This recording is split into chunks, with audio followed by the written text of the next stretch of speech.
आज का ये बहुत ही ज़्यादा इम्पोर्टेंट पॉडकास्ट शुरू करने से पहले मैं कुछ चीज़ें एज ऑलवेज बताना चाहता हूँ ऑडियंस Yeah. को। क्यों हम लोग ये टॉपिक इस वक्त कर रहे हैं, अभी बीजीटी का सीजन चल रहा है और आप सभी लोग अगर आप इस वीडियो को आज से 1-2 साल बाद देख रहे होंगे तो आपको याद होगा कि विराट कोहली, रोहित शर्मा, हमारे जितने भी लेजेंड्स हैं उनके साथ मीडिया बहुत डर्टी प्ले कर रही है। Yeah. एंड कई लोगों को मैंने ऑनलाइन देखा है कि सोशल मीडिया पे ऑस्ट्रेलियंस की ही साइड ले रहे हैं, नॉट नोइंग कि इस पूरी राइवलरी की हिस्ट्री क्या रही है। Yeah. इस पूरी हिस्ट्री का परहैप्स सबसे controversial part, in fact I would go on to say cricket की हिस्ट्री के one of the most controversial series में से एक ये आज की सीरीज हम डिस्कस करने वाले हैं। 2007-2008 की जो बीजीटी थी, Yeah. जब इंडिया ऑस्ट्रेलिया गई थी, ये पूरी कहानी को हम लोग बहुत ही डिटेल में डिस्कस करेंगे, स्टार्ट से लेके फिनिश तक। मंकी गेट का जो स्कैंडल था वो इसी कहानी का पार्ट है। And I would once again request कि आप इसको स्टार्ट टू फिनिश बैठ के आराम से देखिएगा। Try to not jump to conclusions without actually watching the full video, क्योंकि काफ़ी सारे इंपॉर्टेंट प्लॉट पॉइंट्स होंगे। इस पूरे पॉडकास्ट को हमने कहानी के फॉर्मेट में बनाया हुआ है, तो आपको कई सारे just like in a movie suspense होते हैं, हाँ. सस्पेंस का खुलने का एक टाइम होता है, प्लॉट ट्विस्ट होते हैं, आपको एग्जैक्टली वही मसाला इस पूरे पॉडकास्ट में देखने को मिलेगा। एंड उसी स्टोरी के साथ हम लोग चलते रहेंगे, तो कई सारी चीज़ें आपको सरप्राइज करेंगी। एंड मेरा पर्पस बेसिकली ये है कि जिन लोगों ने क्रिकेट 2010-2015 के बाद देखना शुरू करा है, उनको ये कहानी पता होनी बहुत ज़रूरी है। आई थिंक मेरे हिसाब से भी यही था, क्योंकि इतना ज़्यादा इस टाइम पे ट्रोलिंग चल रही है हमारी खुद की टीम की एंड हमारे खुद के लेजेंड्स की, कि they are going out of line and ये लोग फालतू में इग्नाइट कर रहे हैं चीज़ें। As you said, it is important to know कि हिस्ट्री क्या है इस राइवलरी की एंड कहाँ से ये चीज़ स्टेम होती आ रही है। एंड उसका पीक एग्जाम्पल वो 2007-2008 की बीजीटी थी, क्योंकि वहाँ पे सबसे ज़्यादा कंट्रोवर्शियल चीज़ें हुई थी, जो कि हम इस through out this podcast discuss करने वाले हैं। कैसे इंडिया को, जो कि आज की डेट में एक सुपर पावर है क्रिकेटिंग वर्ल्ड में, एंड कहा जाता है कि बीसीसीआई मैनिपुलेट करती है, आईसीसी को फोर्स करती है, हम किन ओरिजिन से आ रहे हैं, और अभी बहुत ही रिसेंटली मतलब 21st सेंचुरी में भी हमारा कैसा ट्रीटमेंट हुआ करता था, वो सबका जानना बहुत ज़रूरी है। ये आईपीएल से जस्ट पहले की इंसिडेंट है, या तो आईपीएल के आने के बाद से बहुत चीज़ें बदली हैं, बट आई एम श्योर कि आपको इस कहानी से ना एक अच्छा बैकअप मिलेगा कि हमें क्यों अपनी कंट्री को सपोर्ट करना चाहिए एंड कैसे एजेंडास क्रिएट करे जाते हैं, उनको टैकल कैसे करना चाहिए। हाँ, तो अपने without any further do subscribe करो चैनल को, या वीडियो को लाइक करना, अपने दोस्तों में शेयर करना। एंड हमने अपनी मेंबरशिप्स लॉन्च कर दी हैं, तो उनको जाके आप चेकआउट कर सकते हो। और हमारा जो फ्री टेलीग्राम ग्रुप चैट है, जहाँ पे आपके ही जैसे हमारे जो सब्सक्राइबर्स हैं वो आपस में बातें करते हैं, वो और हम लोग कमेंट्स में पिन कर देंगे, तो वहाँ जाइए और उसको भी ज्वाइन करिए। नया साल शुरू हो चुका है, जल्दी जल्दी से खूब सारी खुद की ग्रोथ करिए, हमारी भी ग्रोथ करते रहिए। अब जो पहला सेगमेंट है वहां से स्टार्ट करते हैं, इग्नाइटिंग द स्पार्क। इस सेगमेंट का नाम रखा हमने, क्योंकि इस पूरी सीरीज में इतना ज़्यादा ड्रामा क्यों हुआ, उसके पीछे की बैक स्टोरी क्या है, वो जानना बहुत जरूरी है। स्टेक्स क्या थे, दोनों कंट्रीज इस सीरीज को खेलने से पहले किस फ्रेम ऑफ माइंड से आ रही थी, क्या बैकग्राउंड था एग्जैक्टली उस चीज़ का। तो भाई अगर हम लोग ऑस्ट्रेलिया की बातें करें, ऑस्ट्रेलिया तो सभी को पता है कि 2000 से 2010 तक अनपैरेलल्ड डोमिनेंस है। शायद क्रिकेट की हिस्ट्री में हमें ऐसी डोमिनेंस देखने को मिली ही नहीं। दैट इज वाई उस पूरे टाइम में वो लोग इतने सारे वर्ल्ड कप्स भी जीते थे। इनफैक्ट एक बहुत ही इंटरेस्टिंग रिकॉर्ड आपको टेस्ट मैचेस का बताता हूँ। 14 टेस्ट मैचेस तक वो अनबीटन थे इस सीरीज में आने से पहले। 2007 दिसंबर में सीरीज शुरू होनी थी। Building up to that series 14 test matches तक वो अनबीटन थे, और सिर्फ एक ही और ऐसी टीम थी क्रिकेट के इतिहास में जिन्होंने इससे लंबी स्ट्रीक रखी हुई थी अनबीटन होने की टेस्ट मैचेस में, और वो खुद ऑस्ट्रेलिया ही थी, स्टीव वॉ के अंडर। सिर्फ 2 मैचेस रह गए थे उस स्ट्रीक को लेवल करने से, और 3 मैचेस रह गए थे उस स्ट्रीक को तोड़ने से। रिकी पॉन्टिंग की वो टीम हिस्ट्री क्रिएट कर सकती थी। क्या वो हिस्ट्री क्रिएट करते हैं? हाँ भी और ना भी। ये एक बहुत ही कॉम्प्लिकेटेड हमने स्टेटमेंट दिया, बट इसको आपको पता चलेगा जैसे हम आगे बातें करेंगे। तो अगर हम लोग 2004 की बीजीटी की बातें करें, जो कि इससे पहले द लास्ट टाइम जब इंडिया ऑस्ट्रेलिया गई थी, तो तब इंडिया ने बाय द वे वो सीरीज ड्रॉ करी थी। 2003-2004 के आसपास की बात है। एंड उसी टाइम के अराउंड जब ऑस्ट्रेलिया इंडिया में आई थी, तब उन्होंने ऑलमोस्ट 30 सालों के बाद इंडिया को इंडिया के अंदर एक टेस्ट सीरीज में हराया था। ओके। तो इंडिया का उस टाइम में माना जाता है कि जो ड्रेसिंग रूम था, राइटफुली सो, काफी हर्ट था इस बात से कि हमारा जो इतना प्रेशियस रिकॉर्ड था 3 डेकेड्स का, वो हमने कहीं ना कहीं गिव अवे कर दिया। हम वो टीम बन गए जिन्होंने हम लोग हारे, मतलब खुद से गुस्सा थे, खुद से गुस्सा हाँ, थे। fair, And yeah. काफी कमेंडेबल चीज भी है कि वो स्टैंडर्ड्स अपने लिए इतने हाई रखते थे, एंड वो बात ना कहीं चुभी थी बहुत ज्यादा। साथ ही साथ अगर हम लोग ओडीआईस की बातें भी कर लें, एक पूरा एक होलिस्टिक फॉर्म जज करने के लिए, तो इस सीरीज के शुरू होने से पहले अक्टूबर में 2007 में ऑस्ट्रेलिया इंडिया में आई थी, और वहां पर इंडिया ने 7 मैच की ओडीआई सीरीज खेली थी, जो कि वो 4-2 हारे थे। एक मैच जीते हैं, इंडिया जीतती है ना? नहीं, हार जाती है। अच्छा, हार जाती है, ओके।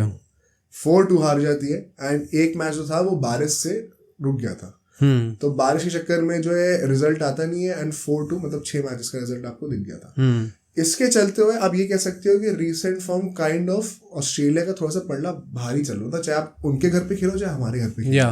अगर मैं इंडिया की बातें करूं, इंडिया बहुत ही कॉम्प्लिकेटेड टाइम से गुजर रही थी, क्योंकि ग्रेग चैपल का जो पूरा एरा था वो इसी साल अभी जस्ट खत्म ही हुआ था। 2007 का ओडीआई वर्ल्ड कप का जो डिबैकल था वो अभी अभी खत्म होके आया ही था। If you want to understand कि क्या एग्जैक्टली था, उस पर भी हमने अलग से एक पॉडकास्ट बनाया हुआ है, जिसमें आपको बहुत ही ज़्यादा डिटेल में पता चलेगा कैसे ग्रेग चैपल ने आके पूरी टीम के अंदर का जो एनवायरनमेंट था वो खराब कर दिया था, जिसके चक्कर में हम 2007 का वर्ल्ड कप बहुत गंदी तरीके से बाहर हुए थे। बट वही है ना कि एक लो पॉइंट आता तो वहां से आदमी ऊपर ही जाता है, एंड उसके जस्ट बाद T20 वर्ल्ड कप भी था, और इंडिया वो वर्ल्ड कप जीत चुकी थी, और ऑस्ट्रेलिया को सेमीफाइनल में हरा कर ही जीती थी। युवराज सिंह की वो आइकॉनिक 70 रन की जो इनिंग थी, आई थिंक 30 समथिंग बॉल्स पे, वो सबको याद ही होगी। तो इंडिया भी रिकवर कर रहा था उस पूरे हिस्टोरिक ब्लंडर से, बट अभी क्रिकेट थोड़ा उनके चक्कर में पीछे हो चुका था, एंड अभी वो चेजिंग गेम खेल रहे थे। इसी के चलते हुए क्या होता है कि चैपल को तो हटा दिया जाता है, क्योंकि जब वो वर्ल्ड कप हार गए थे तब कंट्रोवर्सी बहुत ज्यादा हो गई थी, सचिन की एक स्टेटमेंट भी आ गई थी उस टाइम पे, एंड राहुल द्रविड़ ने भी कप्तानी छोड़ दी थी। अब इंडिया के पास अभी तुरंत एक रिस्पॉन्स था नहीं इस चीज के लिए, तो वो क्या करते हैं, वो लोग अनिल कुंबले को, जो कि उस टाइम पे 37 ईयर्स के थे, उनको कैप्टन बना देते हैं टेस्ट मैचेस के लिए, एक बहुत ही शॉर्ट टर्म पीरियड के लिए। कुंबले का इंटरव्यू भी हमने सुना इसके बाद। या even ultimately it was decided कि एमएस धोनी टेक ओवर कर लेंगे टेस्ट में भी, बट वो एक ब्रीफ पीरियड था जहां पे आपको लगा था कि चलो T20 ओडीआईज में उन्होंने अपनी कप्तानी को साबित कर दिया है, वर्ल्ड कप जीत गए, टेस्ट में अभी थोड़ा सा रहता है, एंड दैट इज वाई उस चीज को कवर अप करने के लिए प्रॉब्ली आप एक 37 ईयर ओल्ड को बना भी रहे हो तो it is not that big of, मतलब ऐसा बोलते हैं कि अनिल कुंबले को पहले से पता था कि मैं बहुत ही कम टाइम के लिए और मुझे बेसिकली एक ट्रांजिशन फेज के लिए डाला गया, तब तक एमएस धोनी प्रिपेयर हो जाएंगे। इंटरेस्टिंगली यहाँ पे गैरी कर्स्टन अभी तक आए नहीं थे, उनका आना भी ड्यू था, एंड सो इस छोटे पीरियड के लिए मिस्टर लालचंद राजपूत वो हमारे हेड कोच थे इंडियन टीम के। अब क्या होता है यार कि इंडिया दिसंबर का महीना आता है, फेस्टिव सीजन था, ऑस्ट्रेलिया एंटर करती है इंडिया एक मल्टी फॉर्मेट सीजन के लिए, क्योंकि पहले शुरुआत टेस्ट मैचेस से होनी थी, लेकिन इसके बाद सीबी सीरीज भी होनी थी, जो वो ओडीआई की ट्राई सीरीज पॉपुलरली आपको देखने को मिलती है बहुत ज्यादा। तो एक लंबा टूर होने वाला था, एंड काफी सारे लेजेंड्स खेलने वाले थे, शायद उनका ये आखिरी टूर होने वाला था, जो कि it prove to be true as well. Anil Kumble, Sourav Ganguly, ऐसे बड़े बड़े खिलाड़ियों को ये लास्ट टाइम था जब वो ऑस्ट्रेलिया जा रहे थे खेलने के लिए। इसके बाद सीधा वर्ल्ड कप जीतने के बाद इंडिया ऑस्ट्रेलिया गई थी, एंड तब तक ये सब लोग जा चुके थे। इसके पीछे भी इंटरेस्टिंग स्टोरी भी आपको मैं आगे बताऊंगा अभी। अब क्या होता है कि जब इंडिया यहाँ पे आते हैं, यूजुअली हम लोग हमेशा क्या सोचते हैं कि जब भी इंडिया ऑस्ट्रेलिया जाती है, इंग्लैंड जाती है, तो प्रैक्टिस मैचेस का बड़ा चिंदी रहती है। इस बार भी यही डिबेट चल रही थी कि रोहित कोहली ने प्रैक्टिस मैच नहीं खेला, सिर्फ एक मैच आपको खेलने को मिल रहा है। और ये किस्सा हमेशा चलते हुआ रहा है, ये सिर्फ हमारी जनरेशन ने नहीं देखा, हमसे पहले भी लोग फेस करते थे। यहाँ पर भी एग्जैक्टली यही होता है, सिर्फ एक प्रैक्टिस मैच खेलने को मिलता है, तो ज्यादा प्रैक्टिस आप कर नहीं पा रहे हो। और उससे पहले इंडिया मोस्टली ओडीआई ज्यादा खेल रही थी रिसेंट टाइम्स में, जो 7 मैच की ओडीआई सीरीज हुई थी वो भी इससे जस्ट पहले अक्टूबर में ही हुई थी, तो एक रिदम में आने में टाइम लगता है। प्लस ऑस्ट्रेलिया में जाके खेलना इतना आसान नहीं कि आप जाती ऑन द गो रन बना दो, अनलेस अनटिल आप बहुत ही ज्यादा बड़े खिलाड़ी हो, लाइक सचिन तेंदुलकर। अब यहाँ पर एक बहुत ही फन फैक्ट आपको बताता हूँ एक साइड नोट पे, जो ये एक प्रैक्टिस मैच हुआ था, this was the first class debut of Aaron Finch.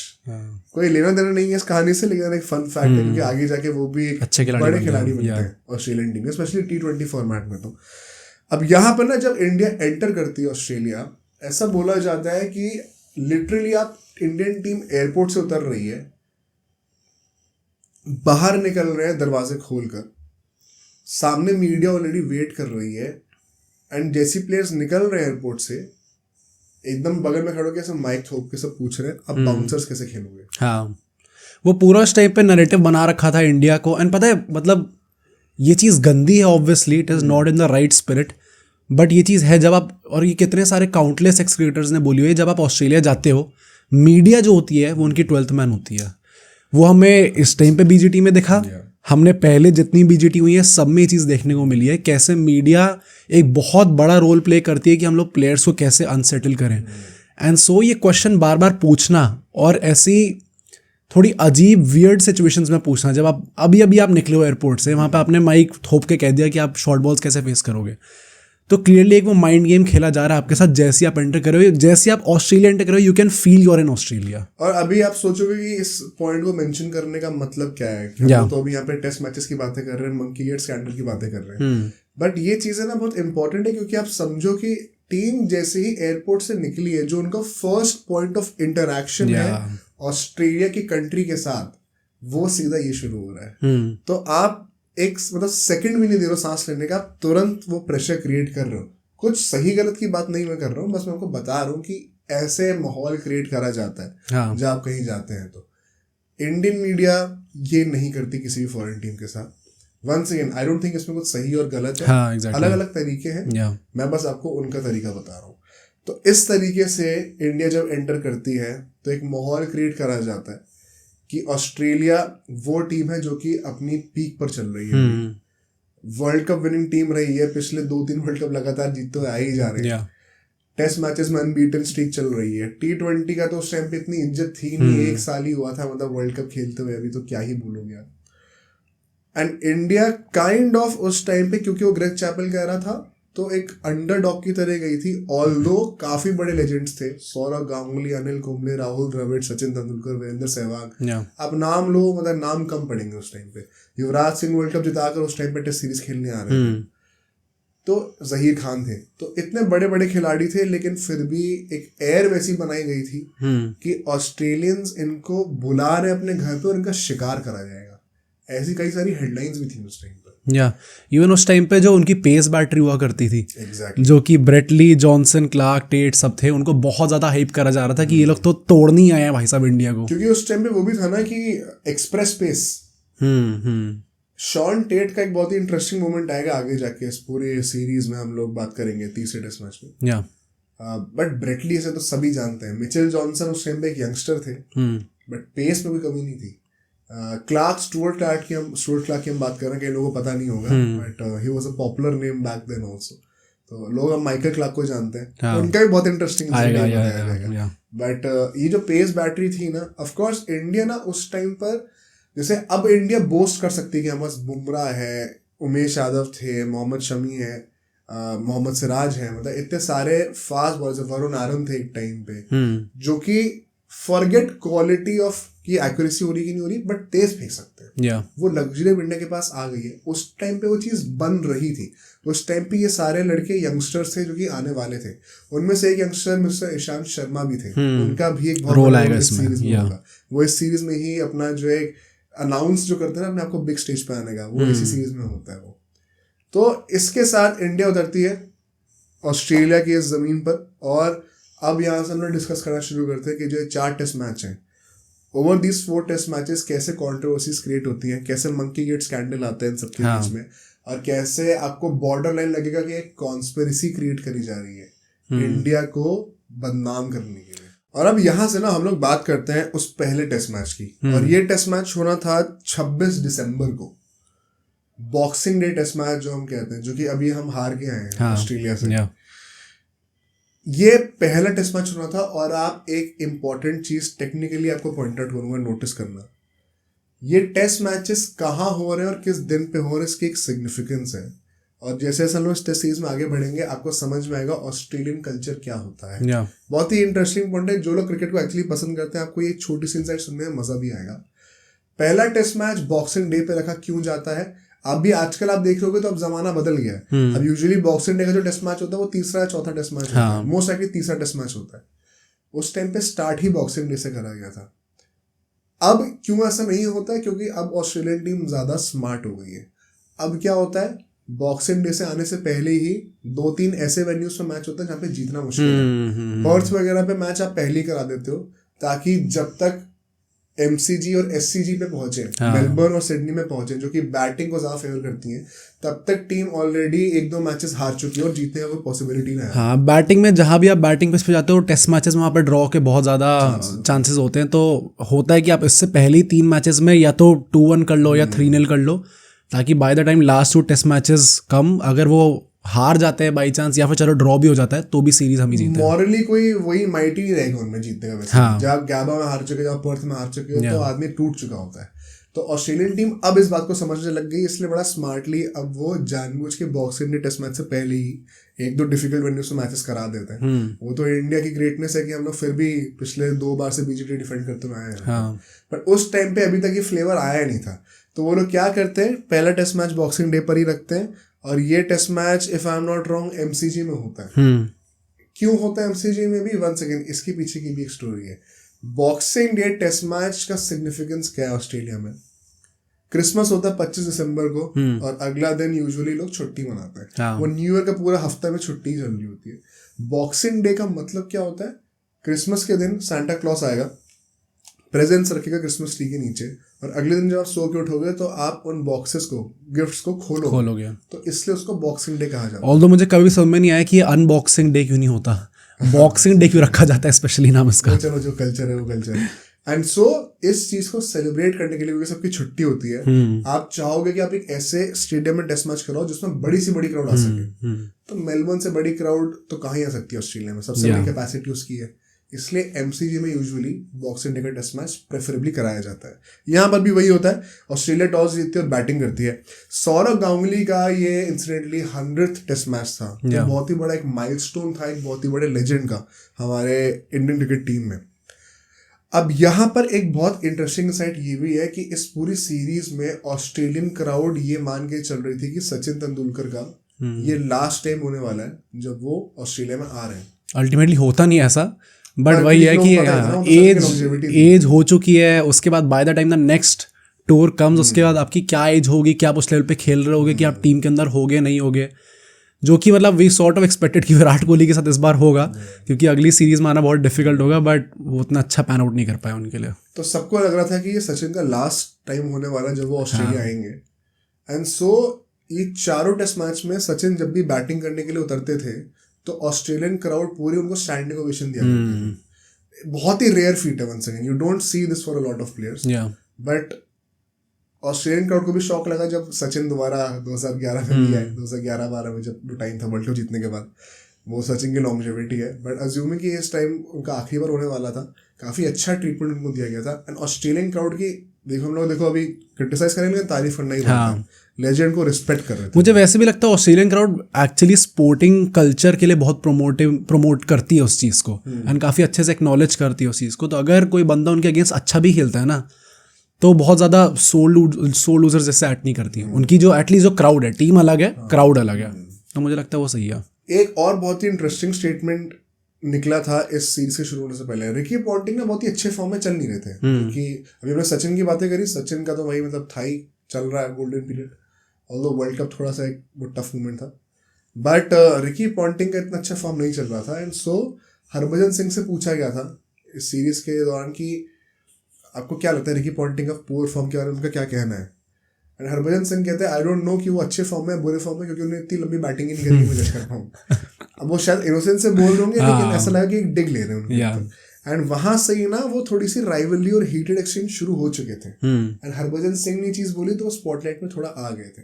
Harbhajan Singh वैसे भी वो इंसान है जो कि he does not shy away from confrontations. अभी आजकल वो क्लिप बहुत फेमस हो रही है जब एक 19 साल के हरभजन सिंह का रिकी पॉन्टिंग से वो बहस हुई थी। अच्छा, उसका भी अभी रिसेंटली एक पॉडकास्ट में हमारा कमेंट आया था कि एक्चुअली हरभजन ने गाली दी है और वो करा है, पता है हम लोग को, वो दिख जाता है, लेकिन उसका मतलब ये नहीं है कि अपनी लाइन तोड़ के उसको फिजिकली कन्फ्रंट करने आ जाओगे। और जिस तरीके से करता वो बहुत अलग था, बहुत अलग था यार, मतलब of course we know that. इसके साथ क्या होता है कि अब इन स्टेटमेंट्स के बीच में एक बहुत ही इंटरेस्टिंग अग्रीमेंट भी बनाई जाती है। इस एग्रीमेंट के पीछे का क्या लॉजिक था मुझे नहीं समझ में आया। मैंने बहुत रिसर्च करी, बहुत जर्नलिस्ट के अकाउंट सुने, किसी को नहीं पता कि क्यों करा गया था। ये शायद गुड फेथ में करा गया था। अनिल कुंबले और रिकी पॉन्टिंग के बीच में एक एग्रीमेंट थी इस सीरीज शुरू होने से पहले कि जब भी कोई बंदा कैच आउट होगा और लग रहा होगा कि यार डिसीजन थोड़ा डाइसी है, कहीं कैच क्लीन पकड़ा है कि नहीं पकड़ा, तो ऐसे मामले में फील्डर का जो कहना है कि मैंने पकड़ा है नहीं पकड़ा, उसको हम ट्रस्ट करेंगे और फील्डर ने जो बोला है, उनका जो वर्ड है, उसी को एज अ फाइनल डिसीजन लिया जाएगा। वन सेकेंड, कोई सेंस नहीं बनता इस पूरे एग्रीमेंट का, क्योंकि इस टाइम तक थर्ड अंपायर और टेक्नोलॉजी आ चुकी थी। मुझे लगता है एज अ टीम भी हमने बहुत बेवकूफ़ी करी अगर ये चीज़ मान के, क्योंकि आप ये सोच रहे हो कि अब हम डिपेंड कर रहे हैं कि एक जो फील्डर है अगर उसने बाई चांस कैच नहीं भी लिया होगा तो भी वो मॉरली उसके अंदर इतना प्रेजेंस ऑफ माइंड होगा कि मैं सोचूं नहीं यार मैंने कैच एक्चुअली में नहीं पकड़ा और इससे जाने देते हैं। At that level, at that competition, when you are playing against Australia, जिनके साथ आपकी टेंशन्स काफ़ी टाइम से क्रिएट हो रखी हैं, it is a very highly anticipated match क्योंकि इतना हीटेड हो जाता है ये पूरा, उसमें आप ऐसे एग्रीमेंट रख रहे हो तो आई थिंक वो हमने खुद के पैर पे ही कुल्हाड़ी मारी है। तब मुझे भी समझ में नहीं आया कि ऐसा क्यों था। एंड सो जब ऑस्ट्रेलिया टॉस जीत के बैटिंग करती है 340 के आसपास रफली वो स्कोर कर देते हैं पहली इनिंग के अंदर ही। इसमें एक 100 आती है मैथ्यू हेडिन के थ्रू। और अब आप देखना शुरू करोगे कि पूरे सीरीज में कैसे जो डिसीजंस थे एम्पायरिंग की वो हमेशा इंडिया के अगेंस्ट ही जा रहे थे मोस्टली। ऐसा नहीं है कि एक दो डिसीजंस इंडिया के फेवर में ना गए, बाय द वे ये भी गलत नैरेटिव है। कुछ टाइम पे ऐसा भी था जब कुछ ऑस्ट्रेलिया के प्लेयर्स आउट नहीं थे, उनको आउट दिया गया, but 80 to 90% of the times India के अगेंस्ट गलत डिसीजंस जा रहे थे। तो अंपायरिंग की क्वालिटी ओवरऑल ही बहुत नकली थी और वो मेजरली हैम्पर कर रही थी टीम इंडिया को, टू द पॉइंट कि प्लेयर्स को ये भी लगने लग गया था कि क्या ये कोई कॉन्स्पिरेसी चल रही है, क्या ड्रामा चल रहा है ये। अभी एक्सप्लेन करता हूँ इसको। अब इस इनिंग में अनिल कुंबले 5 विकेट लेते हैं एंड जहीर खान जो है अपने 4 विकेट निकाल लेते हैं। बट जब इंडिया बैटिंग करने के लिए आती है ना, वो सिर्फ 196 पे ऑल आउट हो जाती है। सिर्फ सचिन ने वहां पे रन मारे थे, एक बहुत ही इंप्रेसिव 50 मारी थी, but apart from that hardly कोई इंप्रेस कर पाया पूरी टीम में। एकदम से फॉल्टर कर जाती है। और एक बहुत ही इंटरेस्टिंग इंसिडेंट होता है, पहला इंसिडेंट अंपायरिंग का, building up to the monkey gate. इसका बैकड्रॉप जानना जरूरी है कि मंकी गेट के पीछे का सोर्स क्या है। युवराज सिंह बैटिंग करने के लिए आए थे। By the way Yuvraj Singh उस टाइम पे मतलब होता ना कि स्टार 2007 का T20 वर्ल्ड कप जिता के ला रहे हैं, पीक फ्लैम्बॉयंस, वो स्टाइल ऑफ प्ले उनका वैसा है, 27 साल के हैं, अपनी पीक एंटर कर रहे हैं। मीडिया के पॉइंट ऑफ व्यू स्टाइल है बहुत ज्यादा, मतलब स्वैगर एज वैसी है, late 20s के आसपास, परफेक्ट टाइम है क्रिकेटर के लिए। बैटिंग करने के लिए आते हैं। अपेरेंटली एक तो बॉल खेलने जाए थे आउटसाइड ऑफ स्टंप, बॉल लगती नहीं है बैट पे, बट उनको कॉर्ड बिहाइंड दे दिया जाता है। युवराज सिंह बहुत देर तक मतलब ऐसे अंपायर को देख रहे होते हैं, अज्यूमिंग कि ये नॉट आउट देगा, बट वो आउट दे देता है। और फिर डिजेक्शन में होता है ना, थोड़ी देर खड़े रहते हैं वहाँ पे, मतलब ये क्या हुआ है एग्जैक्टली। आप उनकी शक्ल पे जूम इन करोगे ना, क्लिप्स मिल जाएंगे आपको इनकी।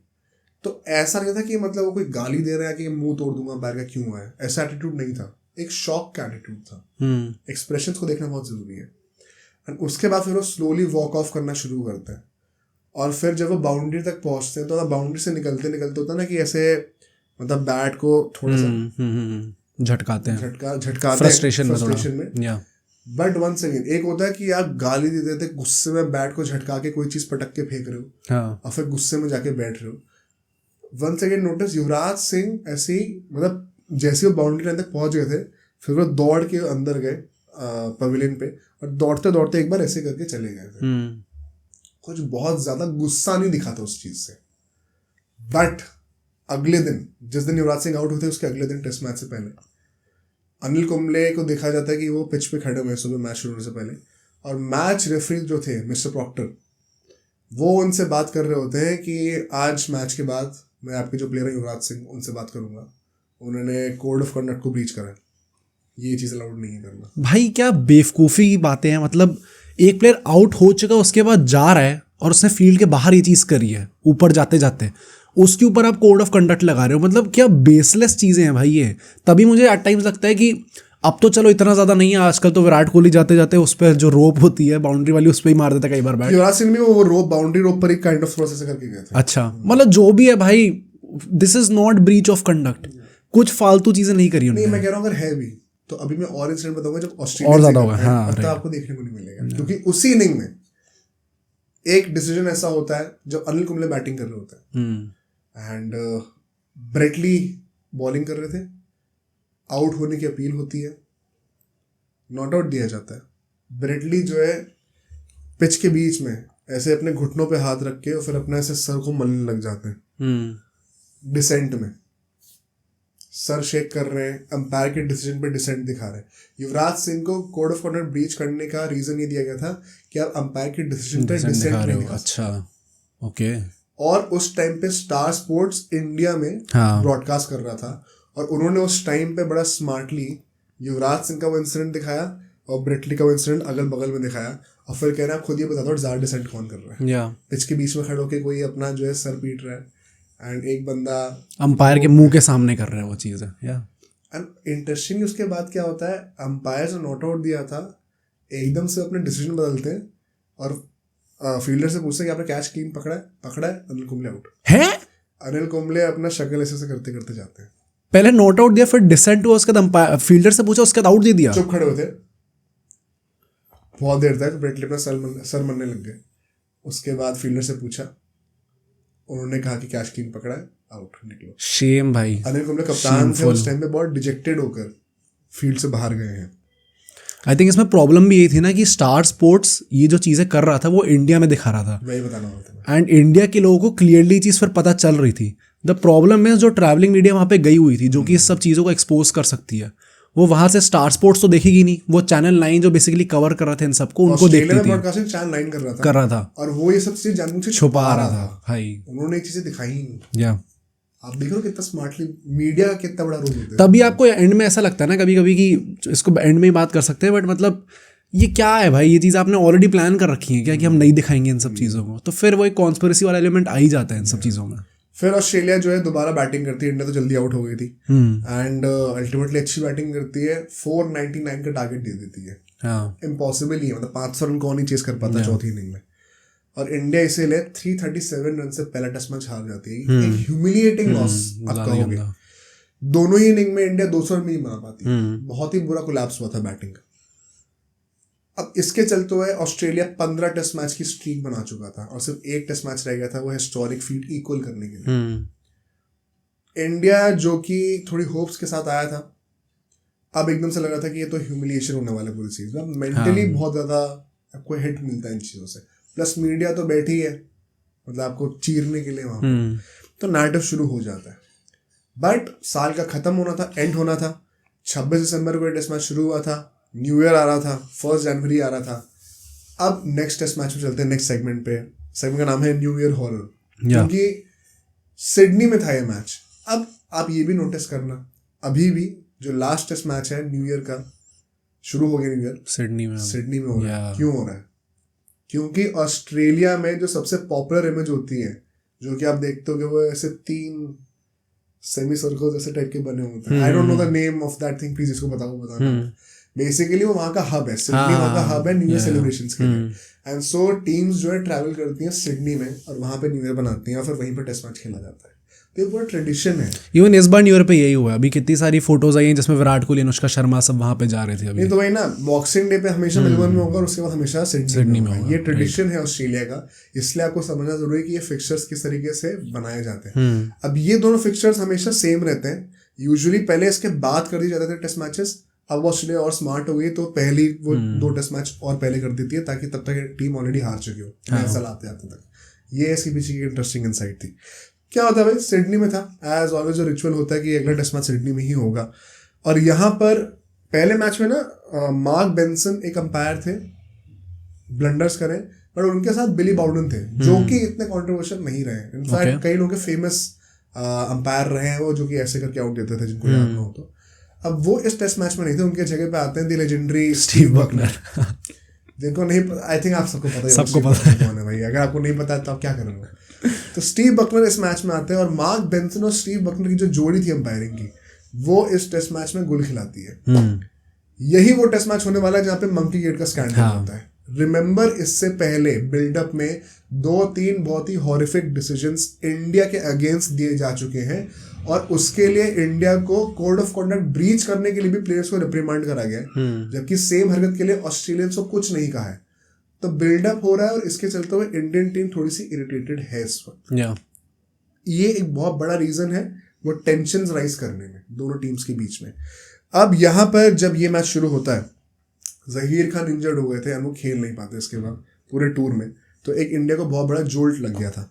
ऑस्ट्रेलिया फिर से टॉस जीत जाता है एक बैटिंग विकेट पे, किस्मत अच्छी थी, टॉस जीत के बैटिंग करते हैं, 463 रन बना देते हैं, क्रेजी, मतलब एक्सपेक्टेड नहीं था सेकंड में। तो ये मेन पॉइंट ये था कि एक टाइम था जब ऑस्ट्रेलिया 137 पे 6 विकेट गिरवा चुकी थी, उसके बाद आपने ऑलमोस्ट 300 साढ़े 300 रन ज्यादा मार दिए 4 विकेट में। 6 विकेट भी it was down to brilliance of RP Singh उस टाइम पे। एंड ये जो 6 विकेट, ये भाई ये तो मतलब ट्रेडिशन है ये इंडिया का कि आप ऑस्ट्रेलिया को या फिर चलो किसी भी टीम को आप जल्दी गिरा दो 137 for 6, उसके बाद उन्होंने 463 बना दिए। मतलब कैसे कर सकते हैं? 4 विकेट में ऑलमोस्ट 350 रन बना दिए, अनइमेजिनेबल है। इस इनिंग में बहुत ज्यादा इंपॉर्टेंट ब्लंडर्स होते हैं, भी आपको बताऊंगा, आप विश्वास नहीं कर पाओगे। रिकी पॉन्टिंग बैटिंग करने के लिए आते हैं, डाउन द लेग साइड एक बॉल थी, फ्लिक कर रहे थे उसको, बहुत ही मोटा एज लगता है। Mark Benson, I think mark Benson थे उस टाइम पे या फिर स्टीव बकनर थे, मार्क बेंसन थे, नॉट आउट दे देते, कहता मुझे सुनाई नहीं दिया। गवास्कर उस टाइम पे कमेंट्री कर रहे थे, उनकी आप कमेंट्री सुनोगे तो कहेंगे कि मतलब ये क्या चल रहा है, ये mister Ponting you have aged it, ऐसे करके बोलते हैं। इवन वो टेक्नोलॉजी के हिसाब से वो स्पाइक दिखाया था क्लियरली, बहुत ज्यादा बड़ा दिखा रहा था, सिंकोमीटर था, दिखा रहा था कि वो है क्लियरली आउट थे। एंड रिकी पॉन्टिंग ऐसे एक्टिंग कर रहे जैसे कुछ हुआ ही नहीं, खड़े हुए वो। उस टाइम पे वो 15-20 रन पर ही खेल रहे थे सिर्फ, आगे जाके वो 50 मार देते। बट फिर हरभजन सिंह बॉलिंग करने के लिए आते हैं, एंड हरभजन सिंह ने वो स्टेटमेंट दी थी पहले, वो बिल्डअप था। एंड हरभजन सिंह ना काइंड ऑफ हर एक बॉलर का एक बनी होता है जिसको पॉकेट करके रखता है। जैसे अश्विन के लिए वो काफी सारे लेफ्ट हैंडर्स थे, भज्जी के लिए रिकी पॉन्टिंग थे। वो रिकी पॉन्टिंग हमेशा मतलब भज्जी के अगेंस्ट स्ट्रगल करते थे, एंड भज्जी जो है उनको नचा रहे थे। एंड फिर बैकफुट पे एक बॉल खिलाते हैं, पॉन्टिंग का इनसाइड एज लगता है, फिर पैडल बॉल लगती है, अंपायर एडब्ल्यूडब्ल्यू दे देता है। तब ये चीज इंडिया के फेवर में, अच्छा ओके।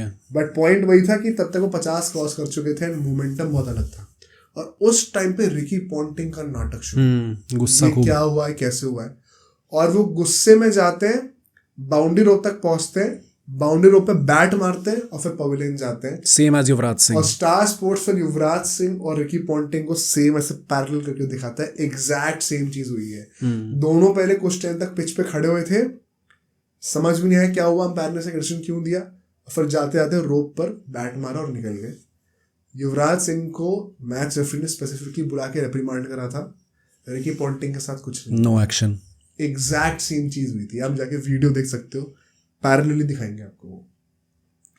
वो कैप्टन थे, ऑस्ट्रेलिया में खेल रहे थे, इसलिए करा गया, क्यों करा गया, क्या एजेंडा था हमें नहीं पता, बट ये चीजें क्लियरली हो रही थी। मैंने ना कई सारे प्लेयर्स का इंडिया के अभी के अकाउंट सुने आज की डेट के में कि वो क्या बोलते हैं looking back at this, and वो वही है ना कि बस अब वो पब्लिकली मुंह से बोल नहीं सकते कि चीटिंग हुई है या कॉन्स्पिरेसी हुई है, तो वो शब्द यूज नहीं करते, but they try to make it as obvious as possible. मैंने ऑनगोइंग टेस्ट मैचेस में अभी जब हरभजन सिंह कमेंट्री में बैठे थे, उनने तब भी इस पूरे इंसिडेंट की बात करी थी। मंकी गेट के लिए तो उन्होंने इतना नॉर्मली कह दिया था कि अब चलो वो अलग कहानी है, उसके बारे में क्या ही बात करें, बट जो अंपायरिंग डिसीजंस हुए थे उनको तो कितनी बार उन्होंने बोला था कैसे करके पॉन्टिंग साहब का बल्ला लगा था बैट पे, वो बॉल पे, और उसके बाद भी वो मना कर रहे थे और अंपायर ने डिसीजन नहीं दे रहे थे, बकनर साहब करके कह रहे थे वो। तो आज की डेट में भी वो लोग क्लियरली जानते हैं क्या हुआ था उस पूरी सीरीज के अंदर, but they don't want to say it out publicly, क्योंकि अब चली गई है बात, वो अब लेट हो चुका है ऑलरेडी। अब जो मैंने कहा ना कि ऑस्ट्रेलिया की टीम आखिरी के 3-4 विकेटों पे 350 रन बना देती है, इसमें बहुत बड़ा हाथ था साइमंड्स का। अब आती इनकी एंट्री होती है, साइमंड्स 162 नॉट आउट बनाते इस इनिंग में। उस इनिंग में वो 3 बार आउट थे, क्लियर आउट थे, और उनको नॉट आउट दिया जाता है। अब कैसे दिया जाता है ना नॉट आउट, ये सुन के आपका खून खौलना शुरू हो जाएगा। पहली बार जब ऐसा होता है तो साइमंड 30 रनों पे खेल रहे थे, ईशांत शर्मा जो है उनको क्लियरली, मतलब इतना ज्यादा, अभी यशस्वी जायसवाल के साथ डिफ्लेक्शन दिखा था, एग्जैक्ट वो सेम चीज हुई थी, और आवाज भी आई थी उसमें, तो स्निकोमीटर पे आवाज भी दिखा रहा था। ऐसे लगता है धोनी कैच पकड़ते हैं, नॉट आउट। ईशांत शर्मा ने अपना सर पकड़ लिया था उस टाइम पे कि ये क्या हो रहा है। खैर कुछ कर नहीं सकते, क्या कर सकते हैं, थर्ड उस टाइम पे DRS तो था नहीं, या दोबारा बॉलिंग करने जाते हैं। उसके बाद अनिल कुंबले बॉलिंग करने के लिए आए थे, स्टंपिंग हो जाती है एंड्रू साइमंड्स की। I think Steve Bucknor leg umpire पे थे उस टाइम पे, या फिर मार्क बनसन, दोनों में से कोई एक ही थे। Most I think Steve Bucknor थे। थर्ड अंपायर को रेफर करा जाता है क्योंकि बहुत क्लोज लग रहा था डिसीजन। स्क्रीन पे दिखाया जाता है स्टेडियम के अंदर, और मैंने कमेंट्री सुनी उस टाइम की, ऑस्ट्रेलियंस भी कमेंटेटर्स थे उस टाइम पे, सब कमेंट्री में बोल रहे हैं इट इज क्लियरली आउट, क्योंकि टीवी पे दिखाया जा रहा है विजुअल से कि जब धोनी ने स्टंप्स उड़ाए तब साइमंड्स का पैर क्रीज से बाहर है। एक बहुत ही बेसिक डिसीजन है, आपको लग रहा होगा इसमें डाउट क्या है। थर्ड अंपायर पे रेफर भी हुआ है, थर्ड अंपायर ने नॉट आउट दे दिया। एंड टीवी पे दिखाया, दिस मींस जो पब्लिक वहां पे बैठी हुई है, क्राउड, उनको भी साफ साफ दिख रहा है क्या चल रहा है, और उसके बाद भी नॉट आउट। स्क्रीन पे दिख रहा है कि पैर क्रीज से बाहर है, और वो कुछ कंट्रोवर्शियल भी नहीं था कि वो ऑन द लाइन है कि नहीं है, लाइन से बाहर है। ऑन द लाइन पे यूजुअली कंट्रोवर्सी होती है ना, ऑन द लाइन भी नहीं था, लाइन से बाहर था, नॉट आउट दे दिया भाई। ये कितना ज़्यादा फ्रस्ट्रेटिंग हो सकता है भाई साहब प्लेयर्स के लिए। मतलब एक होता है कि आपने चलो थर्ड अंपायर तक गए ही नहीं, तो ना आपको एग्जैक्टली मतलब 99% यूर श्योर, बट वो 1% का डाउट हमेशा आपके दिमाग में होता है कि हो सकता है शायद ना हुआ हो। यहाँ पे आपको क्लियरली स्क्रीन पे दिख रहा है सारे प्लेयर्स, इवन द बैट्समैन छोटा वॉकड ऑफ भाई पहले ही, बट वहाँ पे क्लियरली आपको दिख रहा है क्या हो रहा है। हाँ, बट आपको दिख रहा है, और उसके बाद भी यू जस्ट हेल्पलेस, आप कुछ कर ही नहीं सकते उसके लिए। ये सब बातें सुन के ना मैं आपको वही हर बार रिमाइंड करना चाहता हूँ कि मोरालिटी के ज्ञान कभी भी ऑस्ट्रेलियन टीम से मत सुनना, और ऑस्ट्रेलियन मीडिया से मत सुनना, ये सब चीज़ों को याद दिलाओ जाकर। इसके बाद एक और बार ऐसा होता है जब एक स्पिनर बॉलिंग कर रहे होते हैं एंड धोनी फिर से स्टंपिंग करते हैं साइमंड्स की। स्टीव बकनर लेग अंपायर थे, उन्होंने थर्ड अंपायर को रेफर ही नहीं करा क्योंकि उनका मन नहीं था, उनको लगा कि बहुत क्लियर है। और उसके बाद and he was Symonds was clearly out, third umpire को रेफर ही नहीं करा, खुद नॉट आउट दे दिया। उसके बाद एक स्टेटमेंट निकल के आती है कुछ महीनों पहले, स्टीव बकनर ने बोला था कि जो टेक्नोलॉजी आ गई है ना, थर्ड अंपायर वगैरह जो आ गए हैं, जो ये मतलब टीवी पे दिखाने लग गए, इसके चक्कर में अपने अंपायर्स को डिसरिस्पेक्ट करना शुरू कर दिया है। तो that guy was inherently against technology, ego player, proper ego player. मैंने एक बार दे दिया तो मैं चेंज कैसे कर दूं उस चीज को। ये सब चल रहा है यार, राइट। और इसके चक्कर में फंस कौन रहा है? इंडिया फंस रही है। मुझे समझ में नहीं आ रहा कि क्या चल रहा है। एक ही बंदा एक इनिंग में 3 बार आउट था, उसको आउट नहीं किया आपने, ब्लेटेंटली। हमें इतना बुरा लग रहा है तो प्लेयर्स को कितना बुरा लग रहा होगा। और इसी के चलते हम एक बहुत ही तगड़ा रिस्पॉन्स देखते हैं इंडिया से। जब इंडिया बैटिंग करने के लिए उतरती है ना, ऑस्ट्रेलिया ने 436 बनाए थे, 463 बनाए थे, इंडिया 532 बना। एंड ऑफ कोर्स आर्किटेक्ट कौन होना था? Sachin Tendulkar. 150 run, 154 not out. उस टाइम पे दिखाया था, उनको सेलिब्रेशन भी था, ऐसा बैट झड़क के ऊपर करते हैं, जो कि you don't expect. Sachin Tendulkar से एलिवेटेड सेलिब्रेशन था वो। इवन वीवीएस लक्ष्मण ने 100 मारी थी उसमें। या VVS Laxman, of course VVS मतलब मिस्टर वेरी वेरी कूल बोलते हैं। तो आई थिंक इन दोनों की उस इनिंग के चलते हुए इंडिया ने एक बहुत ही बेफिटिंग रिप्लाई दिया। बट इस इनिंग के दौरान जब वीवीएस लक्ष्मण आउट हो चुके थे, सचिन बैटिंग कर रहे थे, सचिन नॉट आउट रहे थे, तो टेल के साथ नेचुरली उनको बैटिंग करनी थी। एंड टेल में आते हैं हरभजन सिंह। हरभजन सिंह भी तगड़ी बैटिंग कर रहे थे उसमें। हरभजन सिंह ने बैटिंग से कंट्रीब्यूट करा इस सीरीज में काफी करा है। हाँ, उनमें बैटिंग पोटेंशियल था, मतलब before Ashwin made it popular. खुद भी वो अभी भी कहते हैं कि अगर मेरे को थोड़ा पहले बोला होता कि आप इस पे फोकस करो तो शायद मैं अच्छा बैट्समैन होता। और तो हरभजन और सचिन एक पार्टनरशिप बनाना शुरू करते हैं। बाय द वे ये वही मैच है जिसमें एक बहुत ही पॉपुलर राहुल द्रविड़ का, जिसमें वो 40 डिलीवरीज के बाद एक सिंगल लेता है और सारी क्राउड ताली हो जाती है, पहला रन लेते हैं और पूरी क्राउड ताली बजा रही होती है, वो बैट दिखाते हैं पहला रन लेने पर। राइट। तो बहुत ही ज्यादा आइकॉनिक ये सीरीज है, ऐसे कई सारे मोमेंट्स देखने को मिलते रहेंगे। एंड जब हरभजन सिंह और सचिन तेंदुलकर पार्टनरशिप बनाने लग गए थे, ऑस्ट्रेलिया फ्रस्ट्रेट होनी शुरू हो गई थी। अब ऑस्ट्रेलिया को समझ में नहीं आ रहा कि हम किस तरीके से पार्टनरशिप तोड़ें। और जब स्किल से पार्टनरशिप नहीं टूट रही है तो आप माइंड गेम्स खेलना शुरू करते हो। इसमें कोई प्रॉब्लम नहीं है, मैं इसको बिल्कुल प्रमोट करता हूँ। ये इंडिया भी अब करने लग गया, अनेक हमेशा से जो भी करता है सही करता है। There is a reason why it's called test cricket. Sledging बिल्कुल होनी चाहिए, 100% होनी चाहिए। एंड सो वी सी कि साइमंड्स वो ना बहुत देर से थोड़ी स्लेजिंग करनी शुरू कर देते हैं हरभजन सिंह की। सचिन की तो आप क्या ही नहीं कर सकते, वो तो पीट ही रहे हैं, वो तो लेजेंड ही है। तो सॉफ्ट टारगेट हरभजन सिंह है, प्लस टेल है, हरभजन सिंह का विकेट गिर गया तो वहां से फिर टेल खुल जाएगी पूरी, जल्दी से आउट कर दोगे। ब्रेटली भी जो है थोड़ी सी फायर देने लग गया। इसके चलते हुए इन सबके बीच के दौरान जब ऑस्ट्रेलिया और फ्रस्ट्रेट होना शुरू हो गई तो एक ओवर चल रहा था ब्रेटली का, उसमें हरभजन सिंह आखिरी के 2-3 बॉल खेल रहे थे एंड ब्रेटली लास्ट बॉल जो आउटसाइड ऑफ स्टंप डालते हैं, हरभजन सिंह लीव कर देते हैं और उसके बाद हम देखते हैं जैसे लीव करी उसके बाद तुरंत ऐसे करके इशारा कर रहे हैं हरभजन सिंह, ओके, और सामने एंड्रू साइमंड्स खड़े हुए थे, ऐसे करके इशारा करते हैं, फिर हरभजन सिंह नॉन स्ट्राइकर की तरफ जा रहे होते हैं, ओवर खत्म हो गया था एंड हम फिर एकदम से देखते हैं कि साइमंड्स और हरभजन सिंह एक वर्बल डुएल कर रहे हैं चलते चलते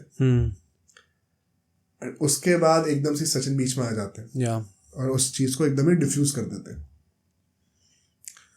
ऐसा लग रहा था कि बातें सॉर्ट हो गई हैं, कुछ नहीं हुआ है इसके बीच में, सब बातें खत्म हो चुकी हैं।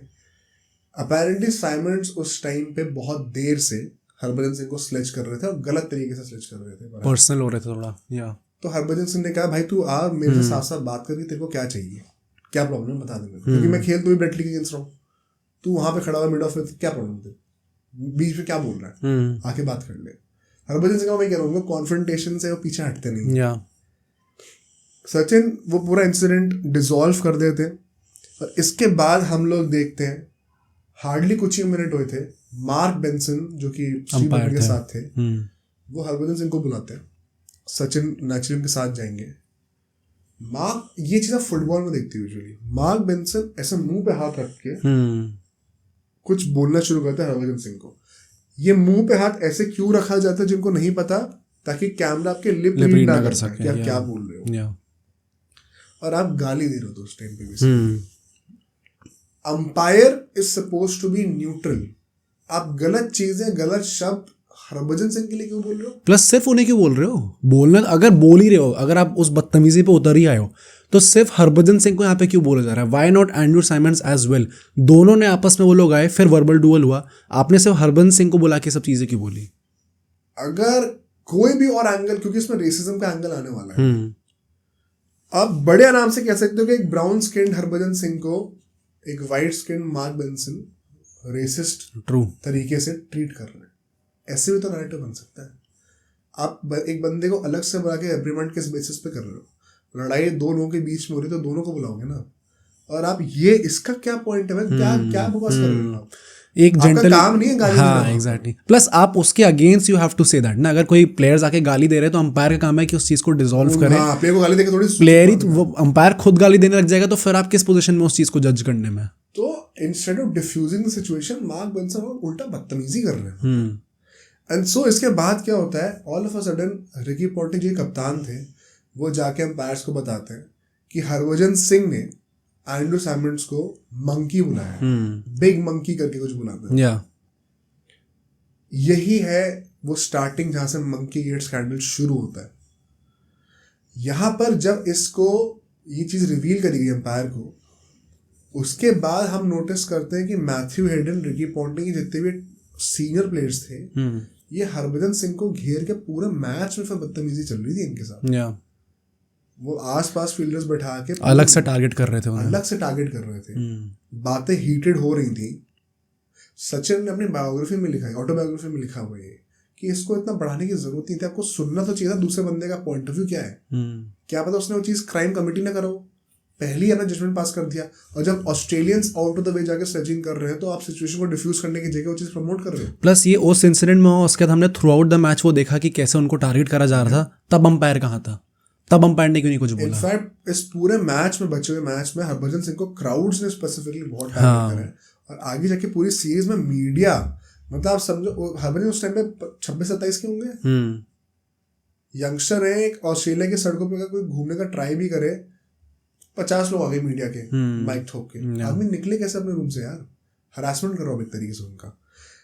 अब क्या होता है कि इसके चलते हुए हरभजन सिंह को टारगेट करने लग जाती है पूरी ऑस्ट्रेलियन टीम, और फिर अल्टीमेटली जब इंडिया की बैटिंग खत्म होती है, अगले दिन फिर ऑस्ट्रेलिया को भी बैटिंग करने के लिए आते हैं, 401 रन बनाते हैं और डिक्लेयर कर देते हैं। डे 5 चल रहा था, सिर्फ 2 सेशन रह गए थे और 401 का टारगेट था।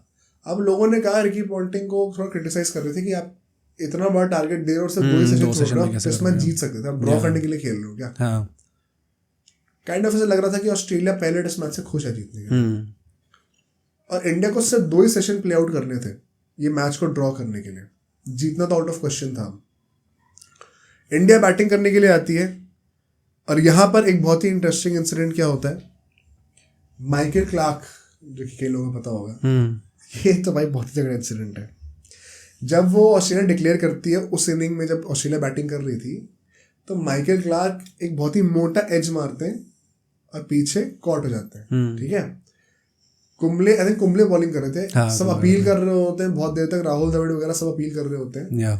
और अंपायर बहुत देर तक खड़े रहते हैं, और फिर एंड में आके आउट देते हैं।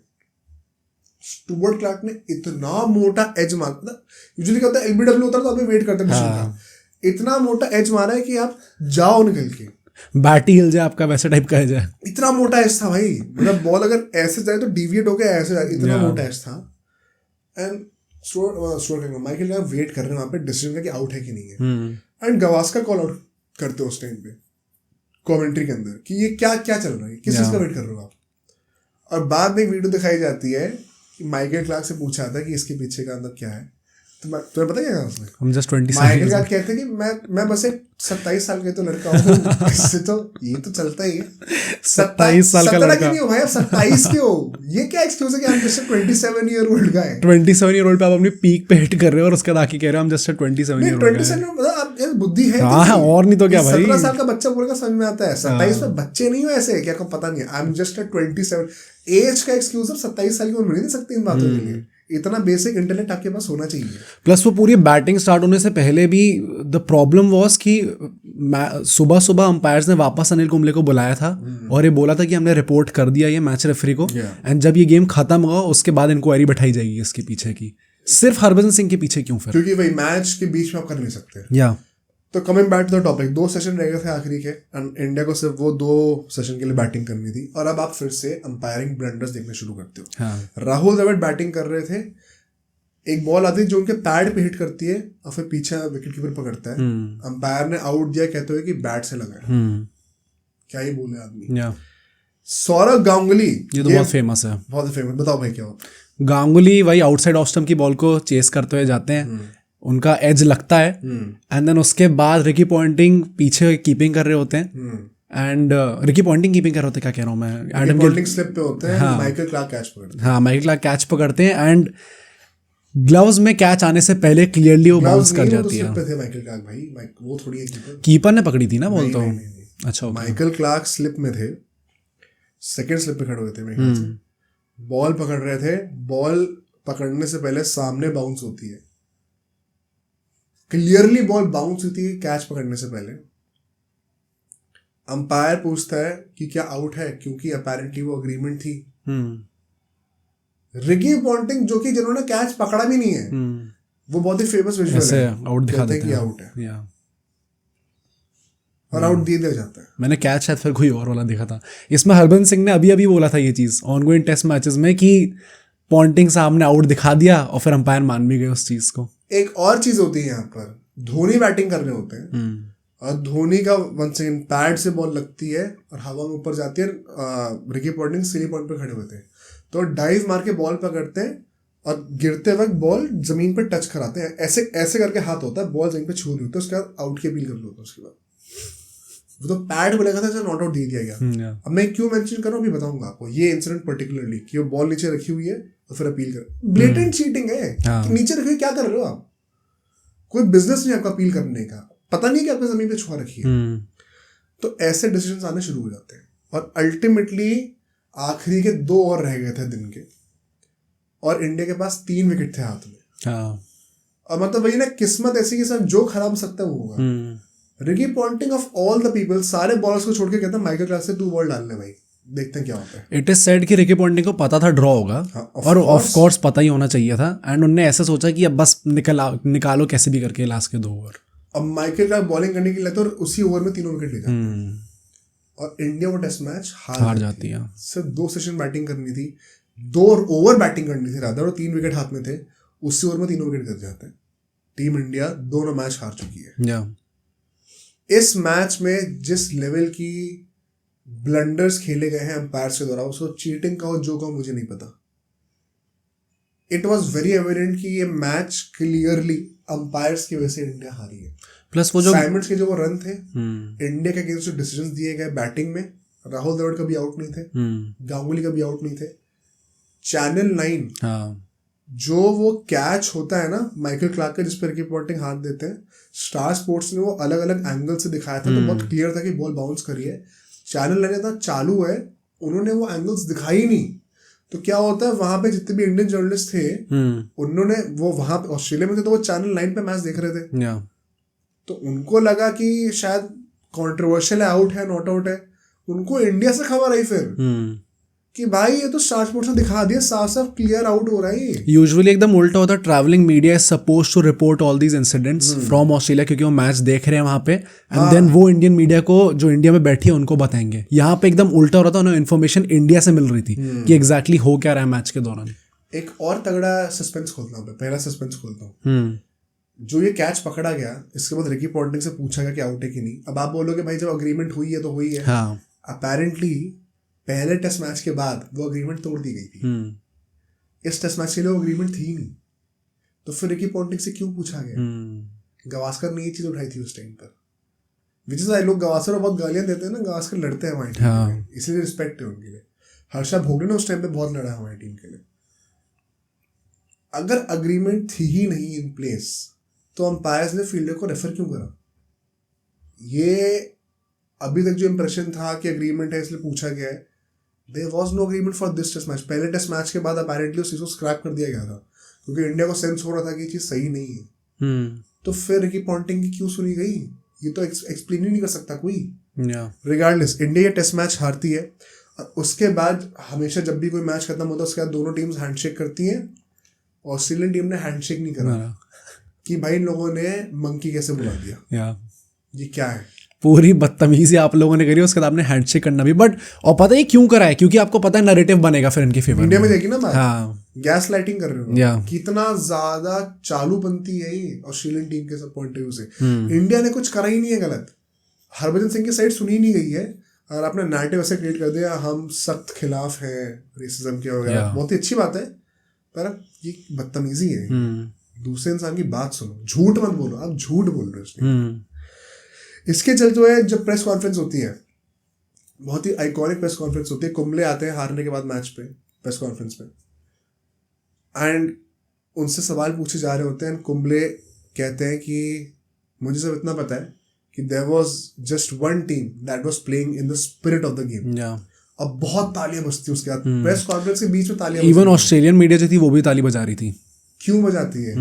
क्योंकि ये जो लाइन बोली ना, there was only one team playing in the spirit of the game, ये एग्जैक्ट लाइन उन्होंने कहाँ से उठाई थी? जो बॉडी लाइन की सीरीज है, बॉडी लाइन सबको पता होगा, ब्रैडमैन के टाइप की सीरीज थी जब इंग्लैंड के जो बॉलर्स थे वो रिबकेज से बाउंसर्स डालते थे जानबूझ के, क्योंकि और कोई टैक्टिक नहीं था ब्रैडमैन को आउट करने का। तो उस टाइम पे ऑस्ट्रेलिया के कैप्टन ने ये चीज बोली थी प्रेस कॉन्फ्रेंस में मैच के बाद कि there was only one team that was playing in the spirit of the game. उन्हीं की लाइन बोरो करते कुंबले ने ऑस्ट्रेलिया के अगेंस्ट ये चीज बोली थी। बहुत ही आइकॉनिक वो था प्रेस कॉन्फ्रेंस, फिटिंग रिप्लाई था एकदम। एंड कुंबले ने बेसिकली जो सारे बकवास थी मंकी गेट के अराउंड उनको रबिश करके कहा कि मैच का फोकस एक्चुअली में अंपायरिंग पे, ये आप डाइवर्जन दिया जा रहा है अभी फालतू की बातों पे। अब अंपायरिंग देखो हम लोग क्लियरली कितना ज्यादा इनजस्टिस हुआ हमारे साथ। उसके बाद रिकी पॉन्टिंग प्रेस कॉन्फ्रेंस में आते हैं, उनसे से सवाल पूछे जाते हैं। जो मैंने आपको इंसिडेंट बताया था ना धोनी वाला, कि वो बॉल ऐसे जमीन पे डाइव करके पकड़ते हैं, बॉल जमीन को टच करके फिर अपील करते हैं। एक इंडियन जर्नलिस्ट ये चीज बोलते हैं रिकी पॉन्टिंग से कि आपने वो अपील क्यों करी? आपको क्लियरली पता था कि बॉल टच कर रही है। तो भाई रिकी पॉन्टिंग का रिस्पॉन्स आप सुनोगे ना, आपको एरोगेंस जो वर्ड है ना आपको डिफाइन कर देगा। भड़क जाते हैं बहुत ज्यादा, गुस्से में क्या बोलता है इंसान गुस्से में? पहली बात तो कि ऐसा कुछ हुआ नहीं है, झूठ बोल रहे हैं वंस अगेन। इसीलिए रिकी पॉन्टिंग से ज्ञान मत लो मोरालिटी का। एंड उसके बाद पता क्या बोलता है? अगर आप मेरी इंटेग्रिटी पे क्वेश्चन कर रहे हो कि मैंने बॉल टच करी फिर मैं अपील कर रहा हूँ, if you are questioning my integrity then you don't deserve to be here. भाई तुम कौन हो बोलने वाले? जर्नलिस्ट वैसे भी तुम कैसे बोल सकते हो भाई ऐसे जर्नलिस्ट को? किसी को भी, सब अपना अपना काम कर रहे हैं। क्लियरली आपने वो चीज इतनी बेवकूफ़ी वाली अपील करी थी आपने, it is totally against the spirit of the game, और उसके बाद आप क्वेश्चन कर भी रहे हो, उसके बाद आप इतना भड़क के ऐसा रिप्लाई दोगे किसी जर्नलिस्ट को, you don't deserve to be here. तुम होते कौन हो भाई बोलने वाले? भाई डिजर्व तो तुम डिसाइड ही कैसे करोगे? तो क्लियर बदतमीजी हो रही है कि एक बंदा अपने घर पे है, ऑस्ट्रेलिया में मीडिया का पूरा सपोर्ट है, तो जो मन चाहे कर रहा है। ऐसे हैकल करा गया था इंडियन मीडिया को वहां पर। अब यहाँ से क्योंकि ये चीज इंसिडेंट खत्म होती है, मैच खत्म हो जाता है, उसके तुरंत बाद ही इंक्वायरी होनी थी। तो नेक्स्ट सेगमेंट पे चलते हैं, battle of inquiry, battle of integrity, जहां पर हम लोग डिस्कस करते हैं कि एग्जैक्टली उस पूरे मीटिंग में हुआ क्या। तो अब यहाँ पर रात को इंक्वायरी बैठाई जाती है। अपारली जो स्टेडियम था उसमें ही अंपायर्स का जो रूम होता उसी में कराया गया था इंक्वायरी होती है। जो जर्नलिस्ट सारे थे, ट्रैवलिंग मीडिया थी, वो स्टेडियम के अंदर वेट कर रहे थे नीचे ग्राउंड में ही, बाहर वेट कर रहे थे। आई डोंट थिंक, मतलब जो जितने कुछ ट्रैवलिंग जर्नलिस्ट को मैंने सुना है वो कह रहे हैं कि ग्राउंड में ही वो साइड में बैठे हुए थे, देख रहे थे कि कब खत्म होगी मीटिंग और फिर वो आके इनिशियली बैठे हुए होंगे। बट ये मीटिंग का पॉइंट वही है, ये मीटिंग रात को शुरू हुई थी, मतलब रात मतलब कि 7-8 बजे के आसपास, और फिर आधी रात मतलब 1 बजे रात को खत्म हुई है। तो तब तक स्टेडियम बंद हो जाता है अंदर से। अच्छा, ओके। फिर आपको बाहर कर दिया जाता है। ये लोग बाहर वेट कर रहे थे वहां पर कि क्या सीन हो रहा है। रात के 1 बजे तक मीटिंग चली है। और वहां से जब मिस्टर चेतन चौहान, जो कि उस टाइम पे मैनेजर थे, मीडिया मैनेजर जो थे हमारे, वो आते हैं बाहर एंड ऐसे करते हैं, थम्स डाउन करते हैं, मीडिया को सिग्नल करते हैं और करके चले जाते हैं। अपैरेंटली बात अच्छी नहीं हुई वहाँ पर इंडिया के पॉइंट ऑफ व्यू से। ऐसा बोलते हैं कि मिस्टर चेतन ने जो प्रॉक्टर जो हमारे थे मैच रेफरी, उनको बोलते हैं कि यार ये हनुमान जी को देख रहे हो, फोटो देख रहे हो, हम जो ये मंकी फिगर है इनकी वर्शिप करते हैं, पूजा करते हैं, हमारे कल्चर के बहुत ही बड़े भगवान हैं ये, तो हम मंकी क्यों बोलेंगे किसी को, कोई सेंस ही नहीं है इस चीज़ का। बहुत अलग अलग तरीके से उन्होंने समझाया कि भाई मंकी, उसने इंटरप्रेट करा, क्या प्रूफ है इस बात का, क्या कुछ हो सकता गलत सुनाओ, भज्जी की भी तो साइड सुन लो क्या चल रहा है, बोला भी है कि नहीं, आप किस बेसिस पर डिसाइड कर रहे हो। प्रॉक्टर साहब जो है वो कहते हैं कि मैं साउथ अफ्रीकन हूँ, मुझे रेसिज्म मत सिखाओ कैसे करना होता है। उनका पर्सनल वो था वहाँ पर, साउथ अफ्रीका में रेसिज्म बहुत ज्यादा है। तो मतलब इंडिया की किस्मत इतनी खराब है कि अभी आप समझ रहे हो इतनी देर से प्रॉक्टर क्यों इतना ज्यादा वो चार्ज ले रहा था। I think just look at it कि जितने ऑफिशियल्स इन्वॉल्व हैं उन सबकी भी इस पूरी कहानी के पीछे बैक स्टोरी है। हमने स्टीव बकनर की बात करी थी अभी, उनने ऐसे करके बोला था, मार्क बेंसन ने ये चीज़ बोली थी कि ये जब आ चुके हैं इतने सारे DRS वगैरह आ चुका है, या फिर ये जो थर्ड अंपायर सिस्टम आ चुका है, इससे हमारी आप डिसरिस्पेक्ट कर रहे हो। उनके पीछे उनका एक ईगो प्ले है। यहाँ पे अफ्रो साउथ अफ्रीकन जो भी उनका डिसेंट था वो वहाँ पे थे, उनके पीछे भी यही होगा कि हमारी तो पूरी कंट्री में होता आ रहा है, हमने सुना है लोगों को मंकी कहते हुए, कैसे डिसरिस्पेक्ट करा जाता है, तो उनके पीछे की साइकोलॉजी वो है। तो जो ऑफिशियल्स वहाँ पे इन्वॉल्व थे उन सबकी पीछे अपनी एक अलग बैक स्टोरी है पूरी। इसके चलते हुए प्रॉक्टर की फिर स्टेटमेंट आती है कि मुझे कोई डाउट नहीं है कि हरभजन सिंह ने ये ऑफेंस कमिट करा है लेवल 3 का। इसके चलते उनको 3 मैच का बैन मिलने वाला है। अब भाई इंडियन टीम को लगा ना हमने कोई गलती करी है, ना हमारी कोई बात सुनने को तैयार है, तो हम करें क्या। ये तो मतलब आप साफ साफ लांछन लगा रहे हो इस बात के लिए। बहुत ही सीरियस क्राइम है ना रेसिज्म। आज के डेट में 21st सेंचुरी में लोग अप्रिशिएट नहीं करते भाई। अब बहुत ही बुरी नजर से देखा जाता है आप करते हो तो ये वो मॉरल शेमिंग पे बात आ जाती है। फिर ऐसे में इंडियन टीम ने ये चीज करी भी नहीं और फिर भी उनके ऊपर ऐसा एलिगेशन लगाया जा रहा है।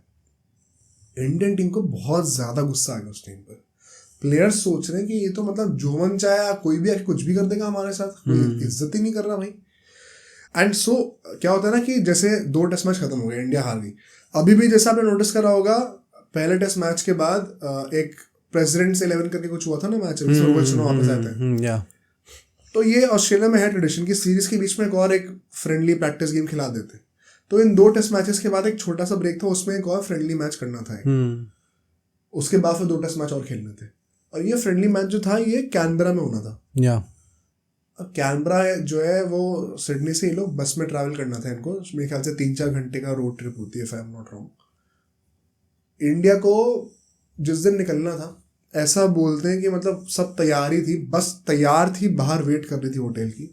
प्लेयर्स ने मना कर दिया जाने से कि हम जा ही नहीं रहे कैनबरा। आपने हमारे ऊपर इतना बड़ा लांछन कैसे लगा दिया, और आप फिर जो चाहो हम करेंगे वो।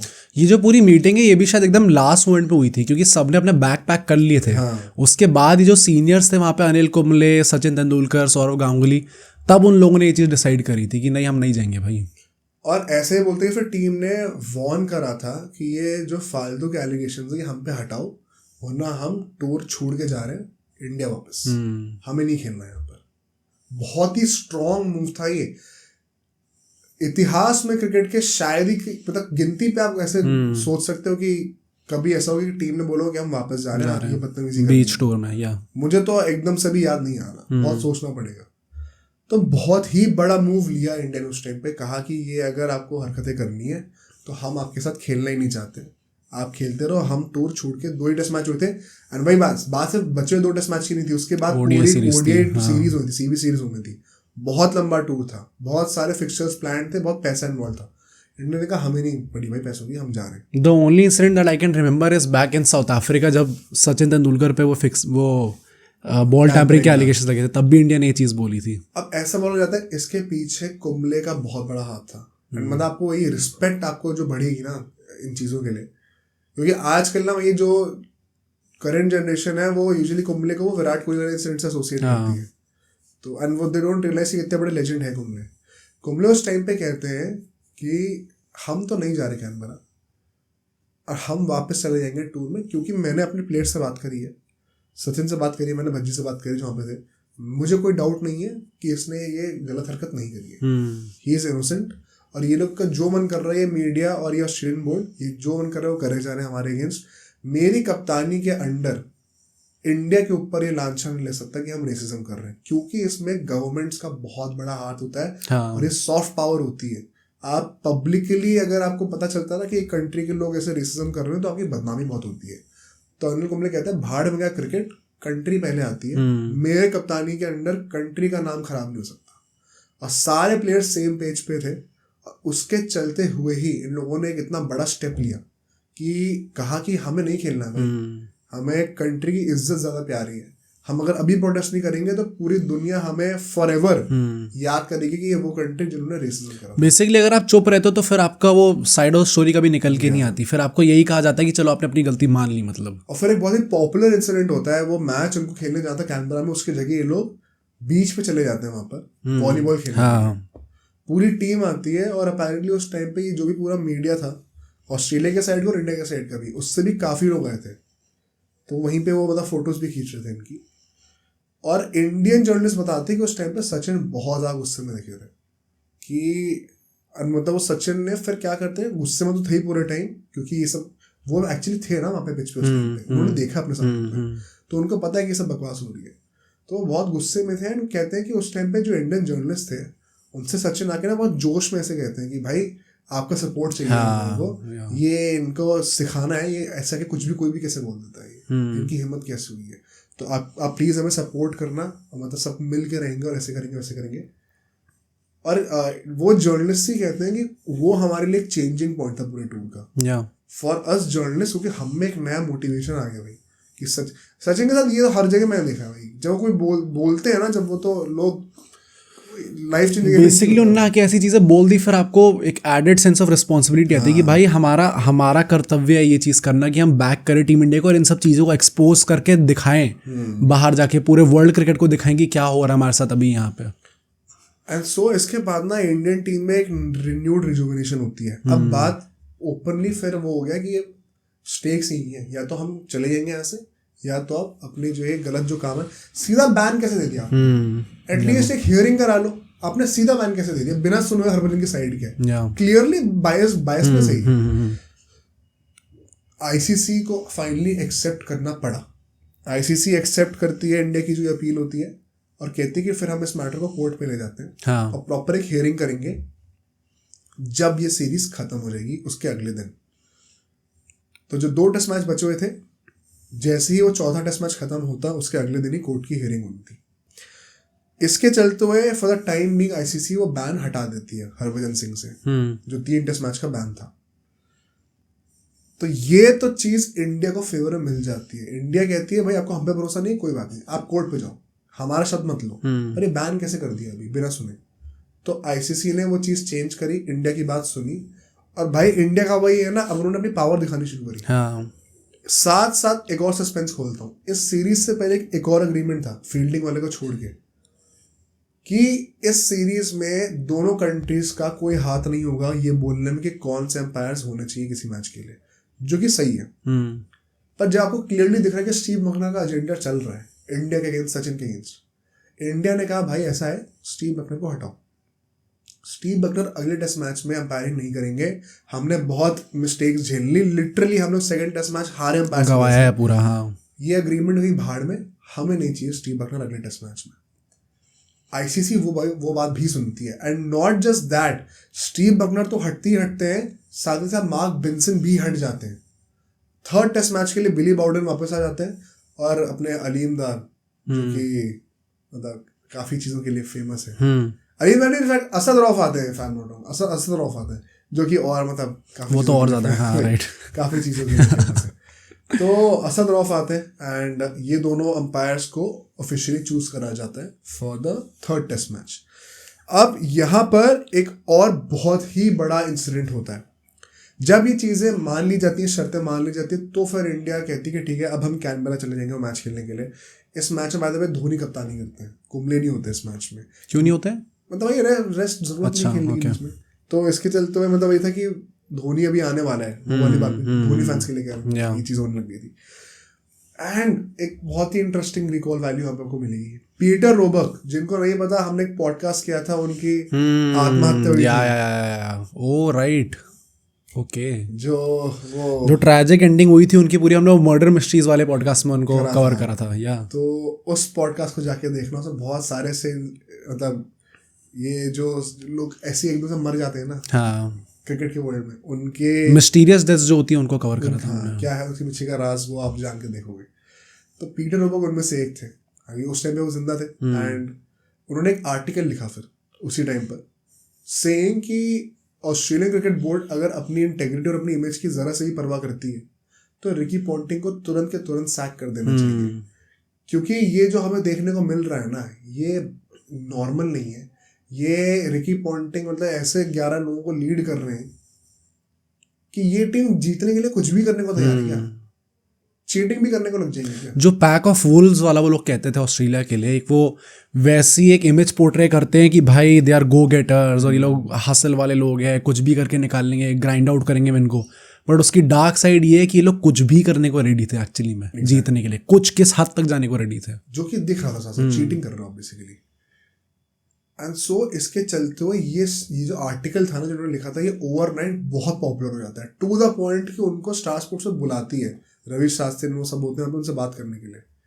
एंड ये इतना पॉपुलर हो जाता है, वो बाय द वे बहुत बड़े फिगर थे पहले, हाँ, उनकी हमने पूरी स्टोरी कवर करी, रिनाउंड है बहुत ज्यादा। या ऑस्ट्रेलियन मीडिया का सेंटिमेंट ओवरनाइट चेंज हो गया था।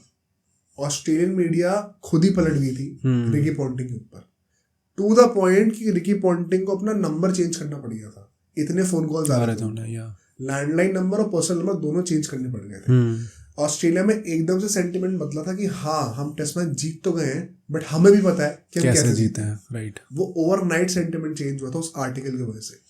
एंड अब ना एकदम से वो नैरेटिव पूरा इंडिया के फेवर में आने लग गया था कि ये गलत तो हो रहा है जो हो रहा है, हम खुद ऑस्ट्रेलियंस हैं, हम खुद जीत रहे हैं, हम जानते हैं गलत हो रहा है। एंड सो इसके चलते हुए ना एकदम से वो वेव बदलनी शुरू होती है, इंडियन टीम भी थोड़े गुस्से में थी। एंड इसके बाद हम लोग चलते हैं अपने नेक्स्ट सेगमेंट पे, 5वें सेगमेंट पे, जहाँ पे हमारा जो पर्थ का टेस्ट मैच है वो आता है। अब पर्थ में जीतना अब थोड़ा बहुत हम देखने लग गए, बट उस टाइम पे इट वाज नियरली इम्पॉसिबल। कितना इम्पॉसिबल था मैं आपको एक्सप्लेन भी करता हूँ। एंड इसके चलते हुए यहाँ पर इंडिया टॉस जीतती है, एक रिडेम्पशन वाले सेंस के साथ बैटिंग करती है पहले। सहवाग जो है वो इस सीरीज में अपना डेब्यू मारते हैं आकर, इस सीरीज का पहला मैच था उनका वो, और इरफान पठान को भी लाया जाता है, युवराज और भज्जी को रेस्ट दिया जाता है इस मैच के लिए। इस मैच से पहले मीडिया हाइप बनाई थी शॉन टेट का कि वो आने वाले इस मैच में खेलने के लिए, यंगस्टर हैं जो कि 160 किलोमीटर डालेंगे, डालते भी थे भाई by the way. And Sachin का मैंने एक इंटरव्यू सुना था उसके बाद कि सचिन बताए थे मतलब इन हाइंडसाइट कि उस टाइम में बड़ा हाइप चल रहा था, और मैंने टीम से कहा था कि भाई ठीक है डाल रहा, तो जितना तेज डालेगा उससे दुगनी तेज से बॉल बैट से रखी हुई है, तो इतना क्या हाइप कर रहे हो, मतलब भाई सचिन अलग लेवल। एंड सो इसके साथ जब शॉन टेट आते हैं, सचिन ने ये स्टेटमेंट दी थी और वो चीज फिर बल्ले से करके दिखाते भी है। इंडिया जो है 330 रन बना देती है, सचिन 50 मारते हैं, द्रविड़ 50 मारते हैं, द्रविड़ तो 93 मारते हैं, वेरी क्लोज टू 100। एंड जब इंडिया बॉलिंग करने के लिए आती है, आरपी सिंह ऊपर से विकेट निकालना शुरू करते हैं, लेफ्ट हैंडर हमारे 212 पे ऑल आउट कर देते हैं ऑस्ट्रेलिया को। या एक रिडेम्पशन का जो सेंस था ना वो क्लियरली दिख रहा था इंडियन टीम के। इसमें कुंबले का 600th विकेट आता है और वो साइमंड्स का आउट जी करते होते हैं। हैं। या वो भी इतनी ज्यादा आयरॉनिक चीज है। हाँ। ये सही से कॉन्टेक्स्ट में साइमंड्स जिनके चलते हुए पूरा मंकी गेट का स्कैंडल हुआ है, जिनका बारे में भी जजमेंट आना बाकी है। या मंकी गेट स्कैंडल भी खत्म नहीं हुआ है, सब लोग याद रखना, पॉडकास्ट के अंदर पता चलेगा। वो 600th विकेट वो बनते हैं अनिल कुंबले का। इसके बाद इंडिया जो है 294 और बना देती है और 413 का टारगेट सेट करती है ऑस्ट्रेलिया के लिए मैच जीतने के लिए 4th इनिंग्स में। और फिर वो आइकॉनिक मोमेंट आता है जो कि हर किसी को पता होगा, जब रिकी पॉन्टिंग को ईशांत शर्मा बहुत ज्यादा परेशान कर रहे होते हैं। या रिकी पॉन्टिंग को बॉल ही नहीं समझ में आता कि बॉल कैसे मूवमेंट ले रही है, बॉल कितनी स्पीड से आ रही है, एकदम आश्चर्यचकित होते हैं। एक 19 साल का लड़का उनको इतना ट्रबल कर रहा होता है। और फिर Ishant Sharma I think 6-7 over लगातार डाल चुके थे। एक यंगस्टर थे, यूजुअली इतने ओवर आप डलवाते नहीं हो यंगस्टर से। एंड सहवाग फिर अनिल कुंबले से कहते हैं कि एक और ओवर दे दे इसको। क्योंकि मुझे ईशांत शर्मा भी दिल्ली के थे, मुझे पता है रिकी पॉन्टिंग को भी परेशानी दे रहा है, अगर रिकी पॉन्टिंग का विकेट अभी निकल गया तो मैच हम जीत जाएंगे। और फिर वो स्टंप में कैच करता है, बहुत एक और डालेगा ओवर, ऐसे करके बोलते हैं ईशांत शर्मा से। ईशांत शर्मा वो एक और ओवर डालने के लिए आता है, उसी में रिकी पॉन्टिंग को आउट कर देते हैं। और वहां से फिर इंडिया जिस तरीके से रैप अप करती है, इंडिया वो टेस्ट मैच जीतती है। बहुत ही बड़ा स्टेटमेंट होता है। क्यों? जो पूरा बैकड्रॉप चल रहा है, रेसिज्म के एलिगेशंस लग रहे हैं, उसको बीट करते हुए इंडिया टेस्ट मैच जीती, कमबैक करा, पर्थ पे करा। First team to beat Australia in 5 years। 5 साल से ऑस्ट्रेलिया एक भी टेस्ट मैच घर पे हारी नहीं थी। इंडिया अब आके करती है। जो ऑस्ट्रेलिया की 16 गेम की स्ट्रीक बन चुकी थी अनबीटन, इक्वल कर दिया था उसको, तोड़ सकते थे इस मैच में, नहीं तोड़ पाते। तो हाँ, रिकॉर्ड अचीव कर लिया बट रिकॉर्ड ब्रेक नहीं कर पाए। साथ ही साथ India first ever Asian team बनती है क्रिकेट की हिस्ट्री में टू विन एट पर्थ। इसलिए मैं कह रहा था कि आज के टाइम पे हमने देख लिया अभी जीतते हुए भी, कहते भी है ना वो पर्थ का विकेट, वो पर्थ का विकेट नहीं है जो एक टाइम पे हुआ करता था। ऑस्ट्रेलिया 11 सालों के बाद पर्थ पे हारी थी यहाँ पर। तो इतना बड़ा फीट था कि पूरी हिस्ट्री के जो रिकॉर्ड्स थे वो इंडिया के अगेंस्ट थे हमें जीतने के। उन ऑड्स के अगेंस्ट जाते हुए इंडिया ने मैच जीता, बहुत बड़ी बात थी। इसका एक बहुत ही बड़ा फेमस एक मोमेंट था जब इंडिया मैच जीतती है और सब सेलिब्रेट कर रहे होते पिच पे, तो हरभजन सिंह इंडिया का फ्लैग लेते जाते हैं और फिर उनको उठाया जाता है, लैप को करके कंधे पे बिठाया जाता है, सब नाचे होते हैं। Even Kumble said that it was his best win ever. तो मतलब वही था ना कि मंकी गेट स्कैंडल चल रहा उस टाइम पे, तो भज्जी भी अपना इंडिया का फ्लैग लेके पूरा जोश में। प्लस ये सीरीज अल्टीमेटली इंडिया 2-1 हारी है। Even to this date Harbhajan Singh ने, अगेन मैं वही कहूंगा, मैंने कमेंट्री में इतनी बार सुना उनको, उनने कहा था कि हम लोग सीरीज एक्चुअली में हार गए, बट वो लास्ट मैच के बाद जेन्युइनली ऐसी फीलिंग थी कि हम लोग जीत गए। वही ना, लास्ट टेस्ट मैच क्या होता है, ड्रॉ हो जाता है। हाँ, 2-1 अभी स्कोर हो गया था। लास्ट टेस्ट मैच बेसिकली क्या करा इन लोगों ने, एडिलेड मैच था, पाटा विकेट दे दिया पूरा। पाटा इतना पाटा कि मतलब 3 इनिंग भी कंप्लीट नहीं हो पाई, 2 इनिंग कंप्लीट हुई। सेफ ऑप्शन था बहुत ज्यादा। यहाँ पे भी इंडिया टॉस जीत के बैटिंग करती है, सचिन फिर से 150 मार देते हैं। सचिन का भी मतलब आइकॉनिक सीरीज ही थी। भज्जी ने 63 रन मार दिए और अनिल कुंबले ने 87 रन मार दिए। तो कितनी पाटा विकेट आप समझ जाओ। इंडिया जो है 526 रन बना देती है और ऑस्ट्रेलिया जो है 563 बना देती है। तो 500 रन तो 2 इनिंग में बन गए। तो इसके बाद जो ज्यादा कुछ रह ही नहीं गया, 30 इनिंग कंप्लीट ही नहीं हो पाती, इतना कुछ हो ही नहीं पाता। इसमें एक बहुत पॉपुलर इंसिडेंट क्या था, इंडिया बैटिंग कर रही होती है और गिलक्रिस्ट जो विकेट कीपिंग कर रहे थे, तो एक बहुत ही सिंपल सा कैच आता है, वो ड्रॉप कर देता है, स्ट्रेट फॉरवर्ड कैच। और उस कैच को छोड़ने के बाद रात को वो रिकी पॉन्टिंग को अपने कमरे में बुलाते हैं और उनसे कहते हैं मेरा टाइम हो गया भैया, मुझे लगता है कि अब मेरे में स्किल नहीं रहा, टाइम निकल रहा है, तो मैं रिटायरमेंट ले रहा हूँ इस मैच के बाद। जब ये मैच ड्रॉ होता है, ये मैच बन जाता है गिलक्रिस्ट करियर का आखिरी मैच। गिलक्रिस्ट इंटरनेशनल क्रिकेट से रिटायर हो जाते हैं इसके बाद। एंड ऑस्ट्रेलिया 2-1 जीत जाती है, ये सीरीज जीत जाती है। बट पूरा सेंटिमेंट उस टाइम पे यही था कि इंडिया एक्चुअली में जीत के जा रही है। क्योंकि पहला मैच ऑस्ट्रेलिया जीती, ऑल्दो उसमें भी एक कंट्रोवर्शियल डिसीजन था, but second test match was clearly because of the umpires. And उसके बाद अपने लास्ट टेस्ट मैच से बहुत ही सेफ एक विकेट दी थी जिस पर रिजल्ट ही ना आ पाए। तो इंडिया अगेंस्ट ऑल ऑड्स जाकर खेल रही थी। बहुत बड़ी बात नहीं होती कि सीरीज 1-1 ड्रॉ भी हो जाती। सिडनी वाला मैच हम आराम से ड्रॉ कर सकते थे जो सेकेंड टेस्ट मैच था। तो या तो ड्रॉ होता है तो इंडिया जीतती सीरीज, बट ऑस्ट्रेलिया ने अंपायर्स कह लो, ऑस्ट्रेलिया कह लो, जो कह लो, बट सर्कमस्टांसेस ऐसे थे कि इंडिया अल्टीमेटली सीरीज नहीं जीतती है। सेंटिमेंट एकदम उल्टा था। यहां से हम लोग चलते हैं अपने छठे सेगमेंट पे, जो लास्ट सेगमेंट होने वाला है, जहां पे फाइनली वो टेस्ट मैच खत्म हो गया। अगले दिन कोर्ट में हियरिंग होनी है कि मंकी गेट स्कैंडल में एग्जैक्टली हुआ क्या है, कौन दोषी है, कौन असली कल्प्रिट है। और सो जब वो टेस्ट मैच खत्म हुआ, अब टेस्ट मैच खत्म होते होते शाम तो हो ही जाती है, 5 तो बज ही जाते हैं कम से कम। हियरिंग जो है वो अगले दिन में होनी थी, दोपहर के टाइम में होनी थी मेरे ख्याल से। ऐसा बोला जाता है कि क्या था ना कि इसके बाद जो सीबीसी शुरू होनी थी तो ओडीआई की टीम में कुछ अलग प्लेयर्स भी थे जो टेस्ट मैचेस में नहीं थे, शीशान जैसे थे, तो उनको भी ऑस्ट्रेलिया में बुला लिया गया था क्योंकि सीरीज शुरू होने वाली थी। तो उनको बुलाया गया और उनको कहा आप सीधा एडिलेड आ जाओ और हमारी टेस्ट टीम के साथ रुके रहो। क्यों? क्योंकि इंडिया ने बेसिकली चार्टर फ्लाइट एक खड़ी कर दी थी यहाँ पे। अगर फेवर में नहीं जाएगा हम निकल लेंगे, अगर कुछ भी उल्टा सीधा हुआ तो हम ये टूर छोड़ के जा रहे हैं। हमने जो पहले कहा था हम वो भूले नहीं है, हम टूर सही में छोड़ देंगे। प्लेन तैयार रखा हुआ था कि हम तुरंत निकल जाएंगे वापस, कल कोई बदतमीजी हुई तो।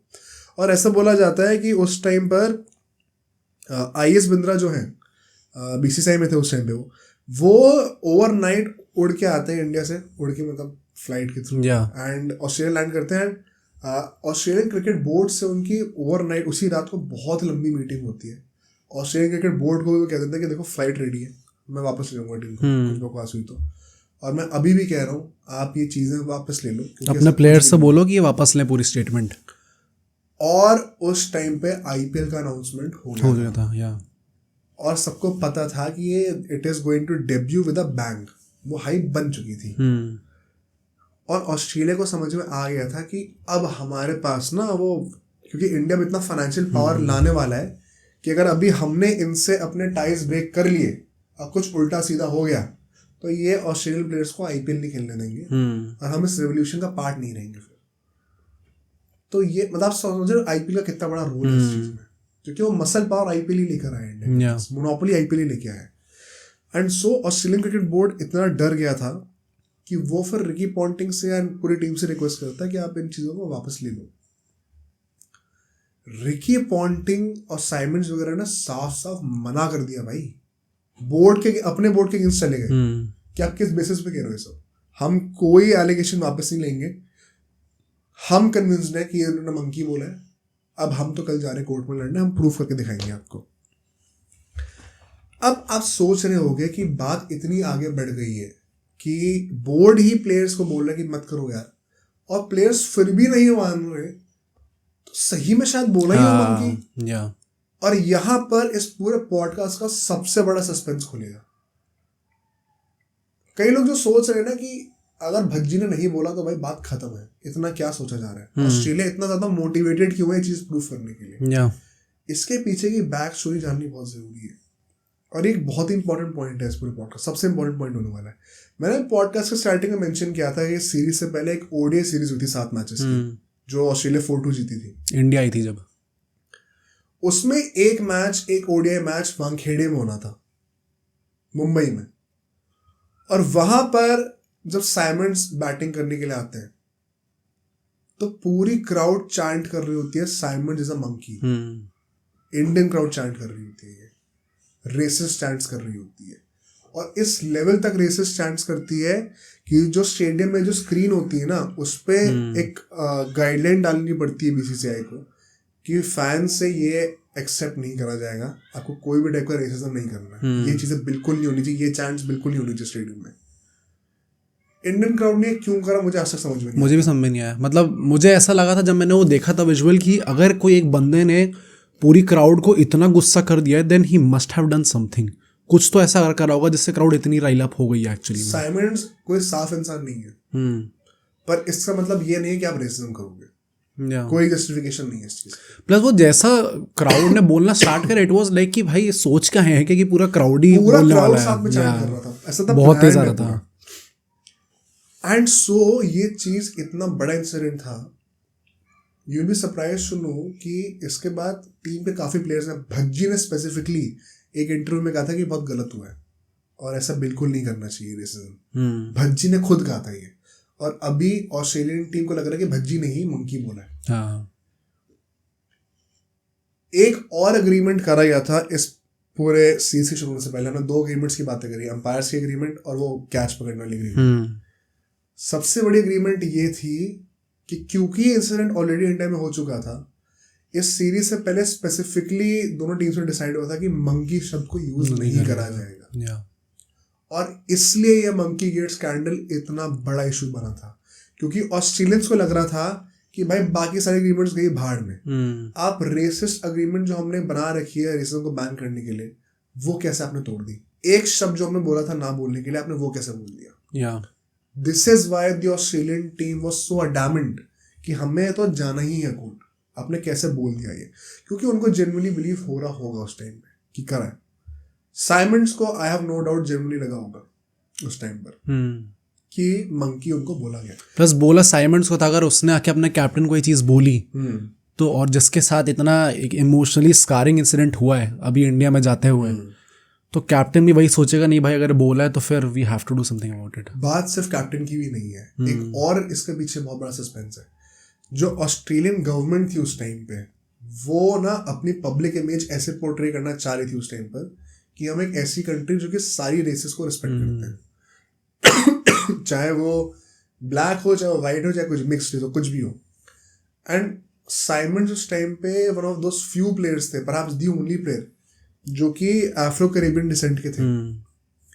तो उनका सिग्निफिकेंस ना पॉलिटिकल पॉइंट ऑफ व्यू से बहुत इंपॉर्टेंट था गवर्नमेंट का। इंक्लूसिविटी प्रमोट करनी थी पूरी। तो अगर साइमंड्स अगेंस्ट कुछ भी हो गया ना रेसिज्म का, तो गवर्नमेंट की इमेज हैम्पर हो जाती।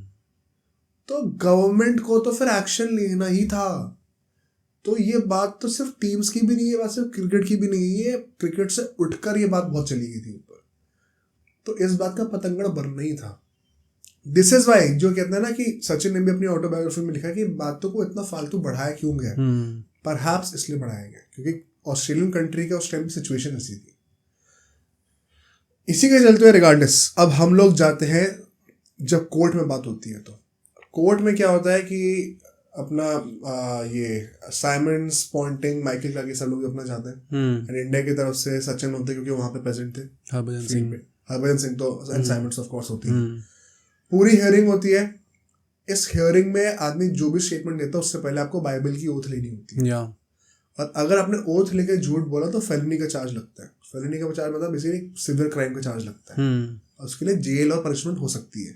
तो अब आप फंस चुके हो, आपको जो बोलना है सच ही बोलना है। जब यहाँ पे बातें होती हैं तो ये रिवील होता है कि हरभजन सिंह ने मंकी नहीं बोला है। सचिन भी कंफर्म करते इस बात को। अब हम बेसिकली गाली दे रहे थे माँ की। ये भी सचिन तेंदुलकर ने ही बोला था कि पंजाबी एक गाली है, वो बोल रहे होंगे और शायद वो आपको साउंड ऐसे करा होगा कि आप मंकी बोल रहे हो, बट वो था एक्चुअली में माँ की करके बोला था उन्होंने।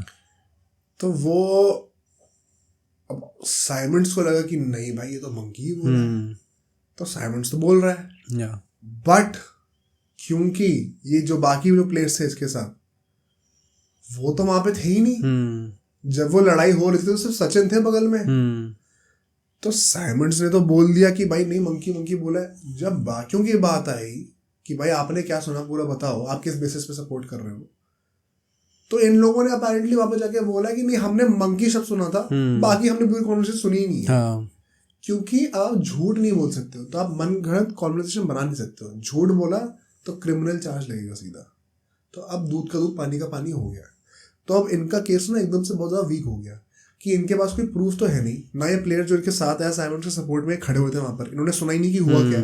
तो किस बेसिस पे कह रहे मैंने मंकी सुना। बेसिकली आप ये जो भी गैस लाइटिंग कर सकते हो या मीडिया में कर सकते हो, टू सम एक्सटेंट शायद आप आईसीसी के साथ कर सकते हो, बट जहां पे आप एक लीगल मैटर में चले गए कोर्ट में, वहां पे it is all about facts and proofs. अगर वो नहीं है आपके पास देन फिर आप अपना केस प्रेजेंट ही नहीं कर सकते। तो इसके चलते हुए ना बात एकदम से पलट जाती है। और क्योंकि इन ऑस्ट्रेलियन प्लेयर्स ने एक्चुअली में कुछ नहीं सुना था, ये भी सच है, इसीलिए ये लोग बोल नहीं पाए। अंडर ओथ थे तो सच बोलना पड़ा। इनको पता ही नहीं अभी हुआ क्या था। वो सिर्फ सचिन, भज्जी और साइमंड्स को पता था। अब मिसअंडरस्टैंडिंग भज्जी और साइमंड्स के बीच में हो सकती है। वो as teammates of course support करेंगे साइमंड्स को, बट अब आप झूठ नहीं बोल सकते कि मैंने सुना एग्जैक्टली क्या हुआ है। ये कहना कि मैं वहाँ पे था, मैं बगल में खड़ा हूँ, मैंने सिर्फ मंकी से सुना, बाकी क्या बोल रहा हूँ सुना ही नहीं, ऐसा कैसे हो सकता है? ऑफ कोर्स झूठ बोल रहे हो। तो ये चीज पकड़ ली कोर्ट जज ने कि भाई साफ साफ यहाँ पे नैरेटिव क्रिएट करा जा रहा था। एंड सो जो चार्ज होता है बैन का, जो रेसिज्म का चार्ज होता है, वो एकदम क्लियर कर दिया जाता है हरभजन सिंह के नाम से। कोई रेसिज्म नहीं हुआ था वहां पर, गाली गलौज हुई थी और उसके लिए उनको 50% मैच फी का फाइन लगता है, बैन सारा हटा दिया जाता है, जो कि सही है। आईसीसी कोड ऑफ कंडक्ट में अगर आप गाली वाली दे रहे हो तो आपको बैन करो, मैच फी आपकी डिडक्ट होगी, तो वो आपको रिक्वायर्ड हो जाता है। इनफैक्ट बात यहीं पे नहीं रुकती, जो जज थे उसके, वो साइमंड्स को कॉल आउट भी करते हैं कि भाई आपने जो है ये सब लांछन तो लगा दिए, बट आप भिड़ने आए क्यों थे उस टाइम पे? हरभजन जो है, हरभजन और ब्रेटली के बीच में एक फ्रेंडली फायर चल रहा था, आप बीच में क्यों आए हो करने के लिए? क्यों गाली गलौज कर रहे हो आकर? स्लेजिंग का मैंने लास्ट पॉडकास्ट में बताया था ना, स्लेजिंग एक्चुअली में it is not allowed, in the sense कि आप बैटर पे कुछ नहीं कमेंट पास कर सकते। आप ये नहीं बोल सकते बैटिंग बेकार कर रहा है, ऐसे कर रहा है, वैसे कर रहा है। आप बोल सकते हो बॉलिंग बहुत अच्छी कर रहा है, कितनी बढ़िया बॉल आ रही है, इतनी तेज आ रही है। इनडायरेक्ट कर सकते हो वो चीजें, डायरेक्टली नहीं बोल सकते, इट इज नॉट अलाउड।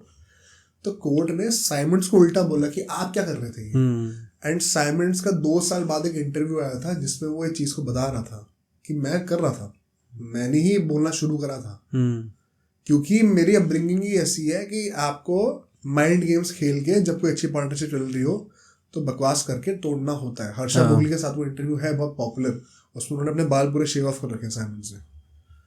तो साइमंड्स ने क्लियरली ये चीज बोली है कि सब मैंने ही शुरू करा था। ये जरूर है कि साइमंड्स को till the time he was alive उनको यही लगता था कि मंकी शब्द यूज हुआ है। There could be a genuine misunderstanding, although अब इसके साथ कॉन्सिक्वेंस क्या होता है, this is the part where I fail to understand a bit. Ponting ने ना उस टाइम पे बहुत ड्रामा क्रिएट करा था कि ये साइमंड्स के साथ बहुत गलत हुआ है और अल्टीमेटली इसी के चलते हुए साइमंड्स का करियर रुइन हुआ है। बट पॉन्टिंग साहब जब अंडर ओथ थे तब तो सपोर्ट कर नहीं पाए, क्योंकि तब सच बोलना होता है, बाहर आके तो कुछ भी बोल दोगे। अब ये चीज शायद साइमंड्स को भी अच्छी नहीं लगी कि आप बाहर तो कुछ भी बोल रहे हो, कोर्ट में आके आपने दिखा दिया, कोर्ट में आके तो आपने दिखा दिया। अब साइमंड्स उसको इस तरीके से ले रहे कि कोर्ट में उन्होंने मेरा सपोर्ट भी नहीं करा, पर पॉन्टिंग ने सपोर्ट इसलिए करा क्योंकि आपको सच बोलना है, आपको साइन करना होता है, आप झूठ बोल नहीं सकते हो। तो साइमंड्स अल्टीमेटली जिस चीज के लिए सपोर्ट मांग रहा है वही गलत है, बट साइमंड्स को अपने दिमाग में ये लग रहा है कि ये सामने कुछ और बोल रहा है और पीठ पीछे मेरे सपोर्ट कर नहीं रहा, तो मेरा भरोसा उठ गया टीम से, भाई मैं अपने टीम में टच कैसे करूं।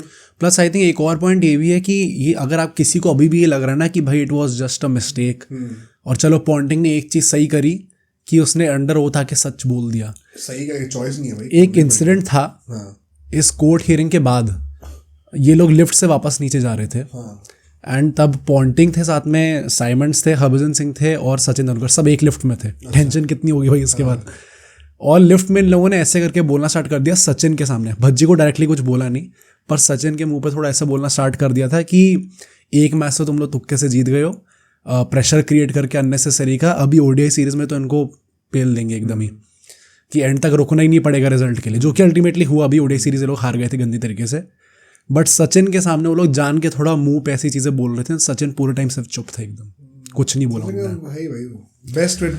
बट अभी पॉन्टिंग ने पहले बकवास करी थी, कोर्ट में आके सच बोलना पड़ गया, और कोर्ट से जैसे ही निकले तब ये उल्टी सीधी चीजें तभी स्टार्ट कर दी थी। तो आप देख सकते हो इंसान कैसा है। और इसके बाद क्या होता है कि साइमंड्स का बेसिकली डाउनफॉल शुरू हो जाता है। साइमंड्स जो है वो ड्रिंकिंग में पड़ जाते हैं बहुत ज्यादा, जेन्युइन ड्रिंकिंग इशू हो जाता है, और इसी के चलते हुए उनका टीम से इनडिसिप्लिन के जो इंसिडेंट्स हैं, डिसिप्लिनरी इश्यूज जिनको आप कहाँ कहते हैं बेसिकली, वो बहुत सारे ऐसे आने लग गए, इंसिडेंट्स ऐसे बहुत सारे आने लग गए, टू द पॉइंट कि कुछ टाइम बाद की ही बात है, पॉन्टिंग ने पब्लिकली एक स्टेटमेंट दिया था आकर एक प्रेस कॉन्फ्रेंस में, जब साइमंड्स के बहुत ज़्यादा ऐसे किस्से होने लग गए थे कि दारू कैसे आ गए वैसे हो गए, कि साइमंड्स ने आज अपने आप को लेट डाउन करा है, मुझे लेट डाउन करा है और पूरी कंट्री को लेट डाउन करा है। इस पॉइंट तक बात आ गई थी। जो पॉन्टिंग इतना बनते हैं साइमंड्स के सपोर्ट में आज तक कि उस इंसिडेंट ने रूइन कर दिया। आपने अगर आप इतना ही समझते थे कि उस इंसिडेंट के चक्कर में वो दारू पीने लग गए और ड्रिंकिंग प्रॉब्लम हो गई, उनका करियर का डाउनफॉल हुआ, आपको पब्लिकली बोलने की क्या जरूरत थी? अगर आप इतना समझते थे तो तब भी सपोर्ट करते। तब भी चीज पब्लिकली बोलते हैं Yeah. कि वो उस इंसिडेंट की वजह से उनको मेंटली ट्रॉमा है, ये वो है, इसलिए वो सफर कर रहे हैं। तब ये बोलने की जरूरत कहते हैं कि पूरी कंट्री को लेट डाउन करें। दोगलापन आप देख रहे हो मतलब यहाँ पर क्या है। तो चीजें इतनी साफ होती नहीं है। एंड बात वही है, हेडन ने चीज बोली थी कि आईपीएल का ही है अल्टीमेटली सीन। आईपीएल में ही अल्टीमेटली अनिल कुंबले के मैनेजमेंट के अंडर मुंबई इंडियंस में सचिन, भज्जी, साइमंड्स, पॉन्टिंग सब साथ में खेलते हैं। How funny it is. सब साथ में खेलते हैं। भज्जी, साइमंड्स तो बाद में कई सारे साथ में इंटरव्यूज भी देते हैं जिसमें गेम्स खेल रहे हैं, आपस में क्विज विज कर रहे हैं।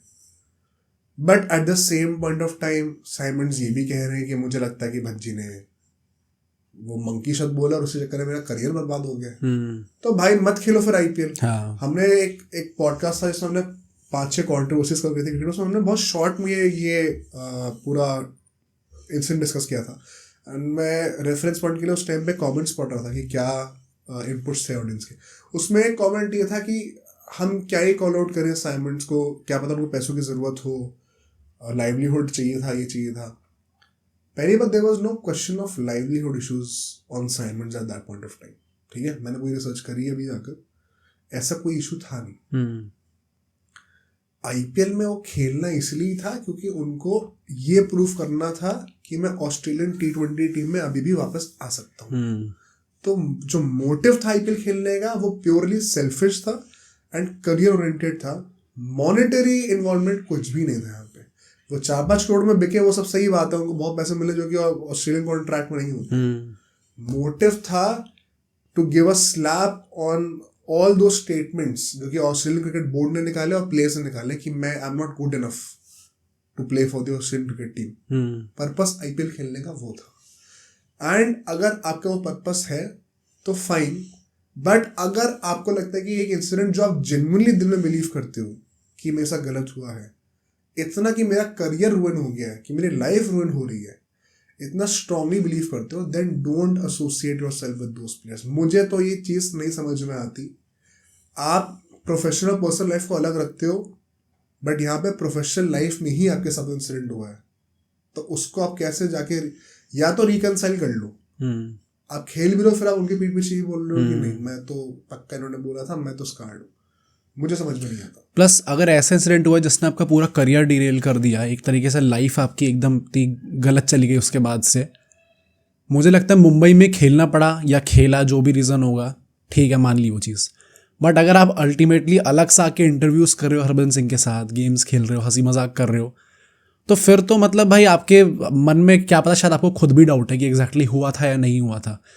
क्योंकि फिर अगर इतनी ड्रास्टिक चेंज आ गया उसमें और आप इतना ज़्यादा स्टैंड ले रहे थे कि आप कोर्ट तक गए थे उनसे लड़ने के लिए, then suddenly everything's fine now, एकदम से सब नॉर्मल कैसे हो गया? और ये सब 3-4 सालों के बीच में हुआ है एकदम से। हाँ, ऐसा नहीं कि 10 साल हो गए, बहुत पुरानी बात हो, वापस अब नॉर्मल हो गया। एंड मतलब मैं कुछ हद तक I want to sympathise with Andrew Symonds. नहीं बिल्कुल है, बट मैं अभी या वो तो इंसान अभी है भी नहीं। हाँ, तो उस डायरेक्शन तो मैं जाने नहीं चाहता। मैं बस अभी ऑब्जेक्टिवली डिसाइड कर रहा हूँ उस पॉइंट ऑफ टाइम में जब एंड्रू साइमंड्स ने जो डिसीजंस लिए वो क्या थे। इन हाइंडसाइट तो यार मैं क्या ही बोलूं इंसान को यार। मतलब वैसे भी मुझे लगता है कि like if we discuss about it, obviously objectively जो भी हमने फैक्ट्स ले आउट करे, इट इज़ क्वाइट क्लियर क्या इंसिडेंट हुआ था एंड कौन दोषी था। दोषी चलो मैं एग्जैक्टली शायद नहीं बोलूंगा, मैं कहूँगा कि पता चल गया कि किसने सच्चाई बोली थी उसके अंदर। आई थिंक दोषी तो इसमें मैं साइमंड्स को दोषी मानता, मैं तो उनके साथ के प्लेयर को मानता। वही प्रॉब्लम थी साइमंड्स के संगत में, जो साथ में जो ये रिकी पॉन्टिंग सब थे, जिन्होंने पूरा बढ़ा चढ़ा दिया। जब सच बोलने की बात आई ओथ के अंडर, तब जो है सब लाइन पे आ गए। एंड ऑल्सो क्रिकेट ऑस्ट्रेलिया, क्योंकि जिस तरीके से वो पूरा सीरीज हैंडल आउट करी गई थी इनके द्वारा, जो अंपायर्स करे गए थे, उसके बाद भी डिसीजंस नहीं लिए जा रहे थे सही टाइप के।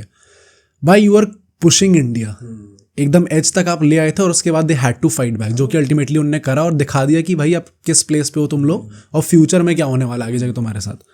तो इंडिया का इट इज़ वेरी गुड कि उन्होंने अपना स्टैंड लिया वहाँ पे। And turning point for me was जब सचिन तेंदुलकर, अनिल कुंबले, जिनने देखा इंसिडेंट पूरा, उनने स्टैंड लिया कि नहीं हम लोग मैच नहीं खेलेंगे, वापस चले जाएंगे अगर ऐसा हुआ तो। इट वॉज वेरी इंपॉर्टेंट कि हरभजन सिंह को, जो कि एकदम एजेड नहीं थे उस टाइम पे, लेट 20s में थे अपने, उनको वो सपोर्ट मिले अपने सीनियर से, जो कि उन लोगों ने एकदम करके दिखाया। आई थिंक भाई यूनिटी थी उस टीम में बहुत ज़्यादा। एंड जो गलत है उससे स्टैंड लेना बहुत बड़ी बात थी। उस टाइम पे इंडिया वो सुपर पावर नहीं थी जो अभी बन चुकी है। आज की डेट में अगर इंडिया करेगी तो कोई बड़ी बात नहीं। हाँ, काइंड ऑफ पाकिस्तान के साथ करी नहीं होती है। लास्ट में आके बोल देते चैंपियनशिप नहीं खेलना तो नहीं खेलना, क्या उखाड़ लोगे। उस टाइम पे ऐसी सिचुएशन नहीं थी। तो all in all Harbhajan Singh ने लीगली प्रूवन है, कोई गलती नहीं हरभजन सिंह की। सचिन तेंदुलकर वो तो मीडिएटर ही थे, उनका तो कोई इन्वॉल्वमेंट ही नहीं था। एंड्रयू साइमंड्स आई थिंक एक जेन्युइन मिसअंडरस्टैंडिंग थी। मुझे लगता है कि उनको पर्सनली तो सच में लगा होगा, हाँ, बट रिकी पॉन्टिंग एंड को जिस तरीके से इन्होंने सिचुएशन को बढ़ाया, बदतमीजी करी बाद में जाके मीडिया के सामने, और फिर पलटे हैं जो, हाँ, exactly. और पलटे हैं कोर्ट में, और उसके बाद बाहर आके को फिर भी कुछ और बोल रहे हैं। और फिर पता है कि साइमंड्स अफेक्टेड है, लेकिन पब्लिकली बोलने को उन्होंने पूरे देश को लेट डाउन करा है। भाई मतलब कितने फ्रंट्स पे आप पलट गए और किसके सगे हो फिर आप, किसी को नहीं पता।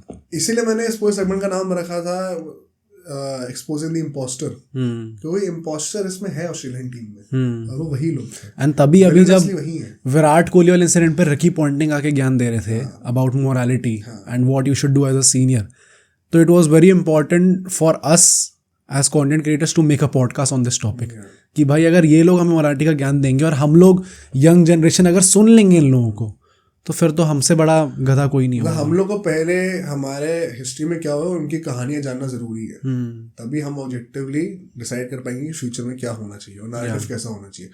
तो आई होप कि इस पॉडकास्ट के थ्रू आपको एक बहुत ही डीप डाइव करने को मिला होगा उस पूरे टाइम पीरियड में जहाँ पे हमारे अगेंस्ट इतनी एट्रोसिटीज हुआ करती थी, और आज हम इस पोजीशन पे हैं, इस पावर पे हैं, तो उसके पीछे बहुत स्ट्रगल है काफ़ी जनरेशंस का। तो उसकी रिस्पेक्ट हमें करनी चाहिए, और इतना आसानी से हम लोग को जो है ऑस्ट्रेलिया की साइड लेनी है, किसी और की भी साइड लेना विदाउट एक्चुअली नोइंग कि क्या हुआ है, वो आई थिंक गलती है जो हम लोग कर रहे हैं। इस वक्त हमें नहीं करनी चाहिए। आई थिंक इस पॉडकास्ट को इस टाइम पे लाना बहुत ज़रूरी था। तो साल की शुरुआत भी हुई है, एक काफ़ी इंपॉर्टेंट। थैंकफुली हमने सोचा था हम निकालेंगे इसी टाइम के अराउंड, और फिर विराट कोहली ने इंसिडेंट कर भी दिया कि चीज़ें भी अच्छी हो गई उस टाइम पे। हाँ, तो अगर आपको पसंद आया होगा, विच आई होप पसंद आया हो, तो प्लीज़ इस पॉडकास्ट को लाइक करिएगा, कमेंट्स करके थॉट्स शेयर करिएगा। होप आपने पूरा पॉडकास्ट देखा हो, उसके बाद बिल्कुल बताइए आपको दिल से क्या लगता है। बाकी जो नेक्स्ट पॉडकास्ट आपको देखना चाहिए हमारे चैनल से, वो दिखाएगा, वो आपको यहाँ पर दिख रहा होगा, तो इसको भी आप ज़रूर देखिएगा और हमें कमेंट्स में बताइएगा ये पॉडकास्ट आपको कैसा लगा।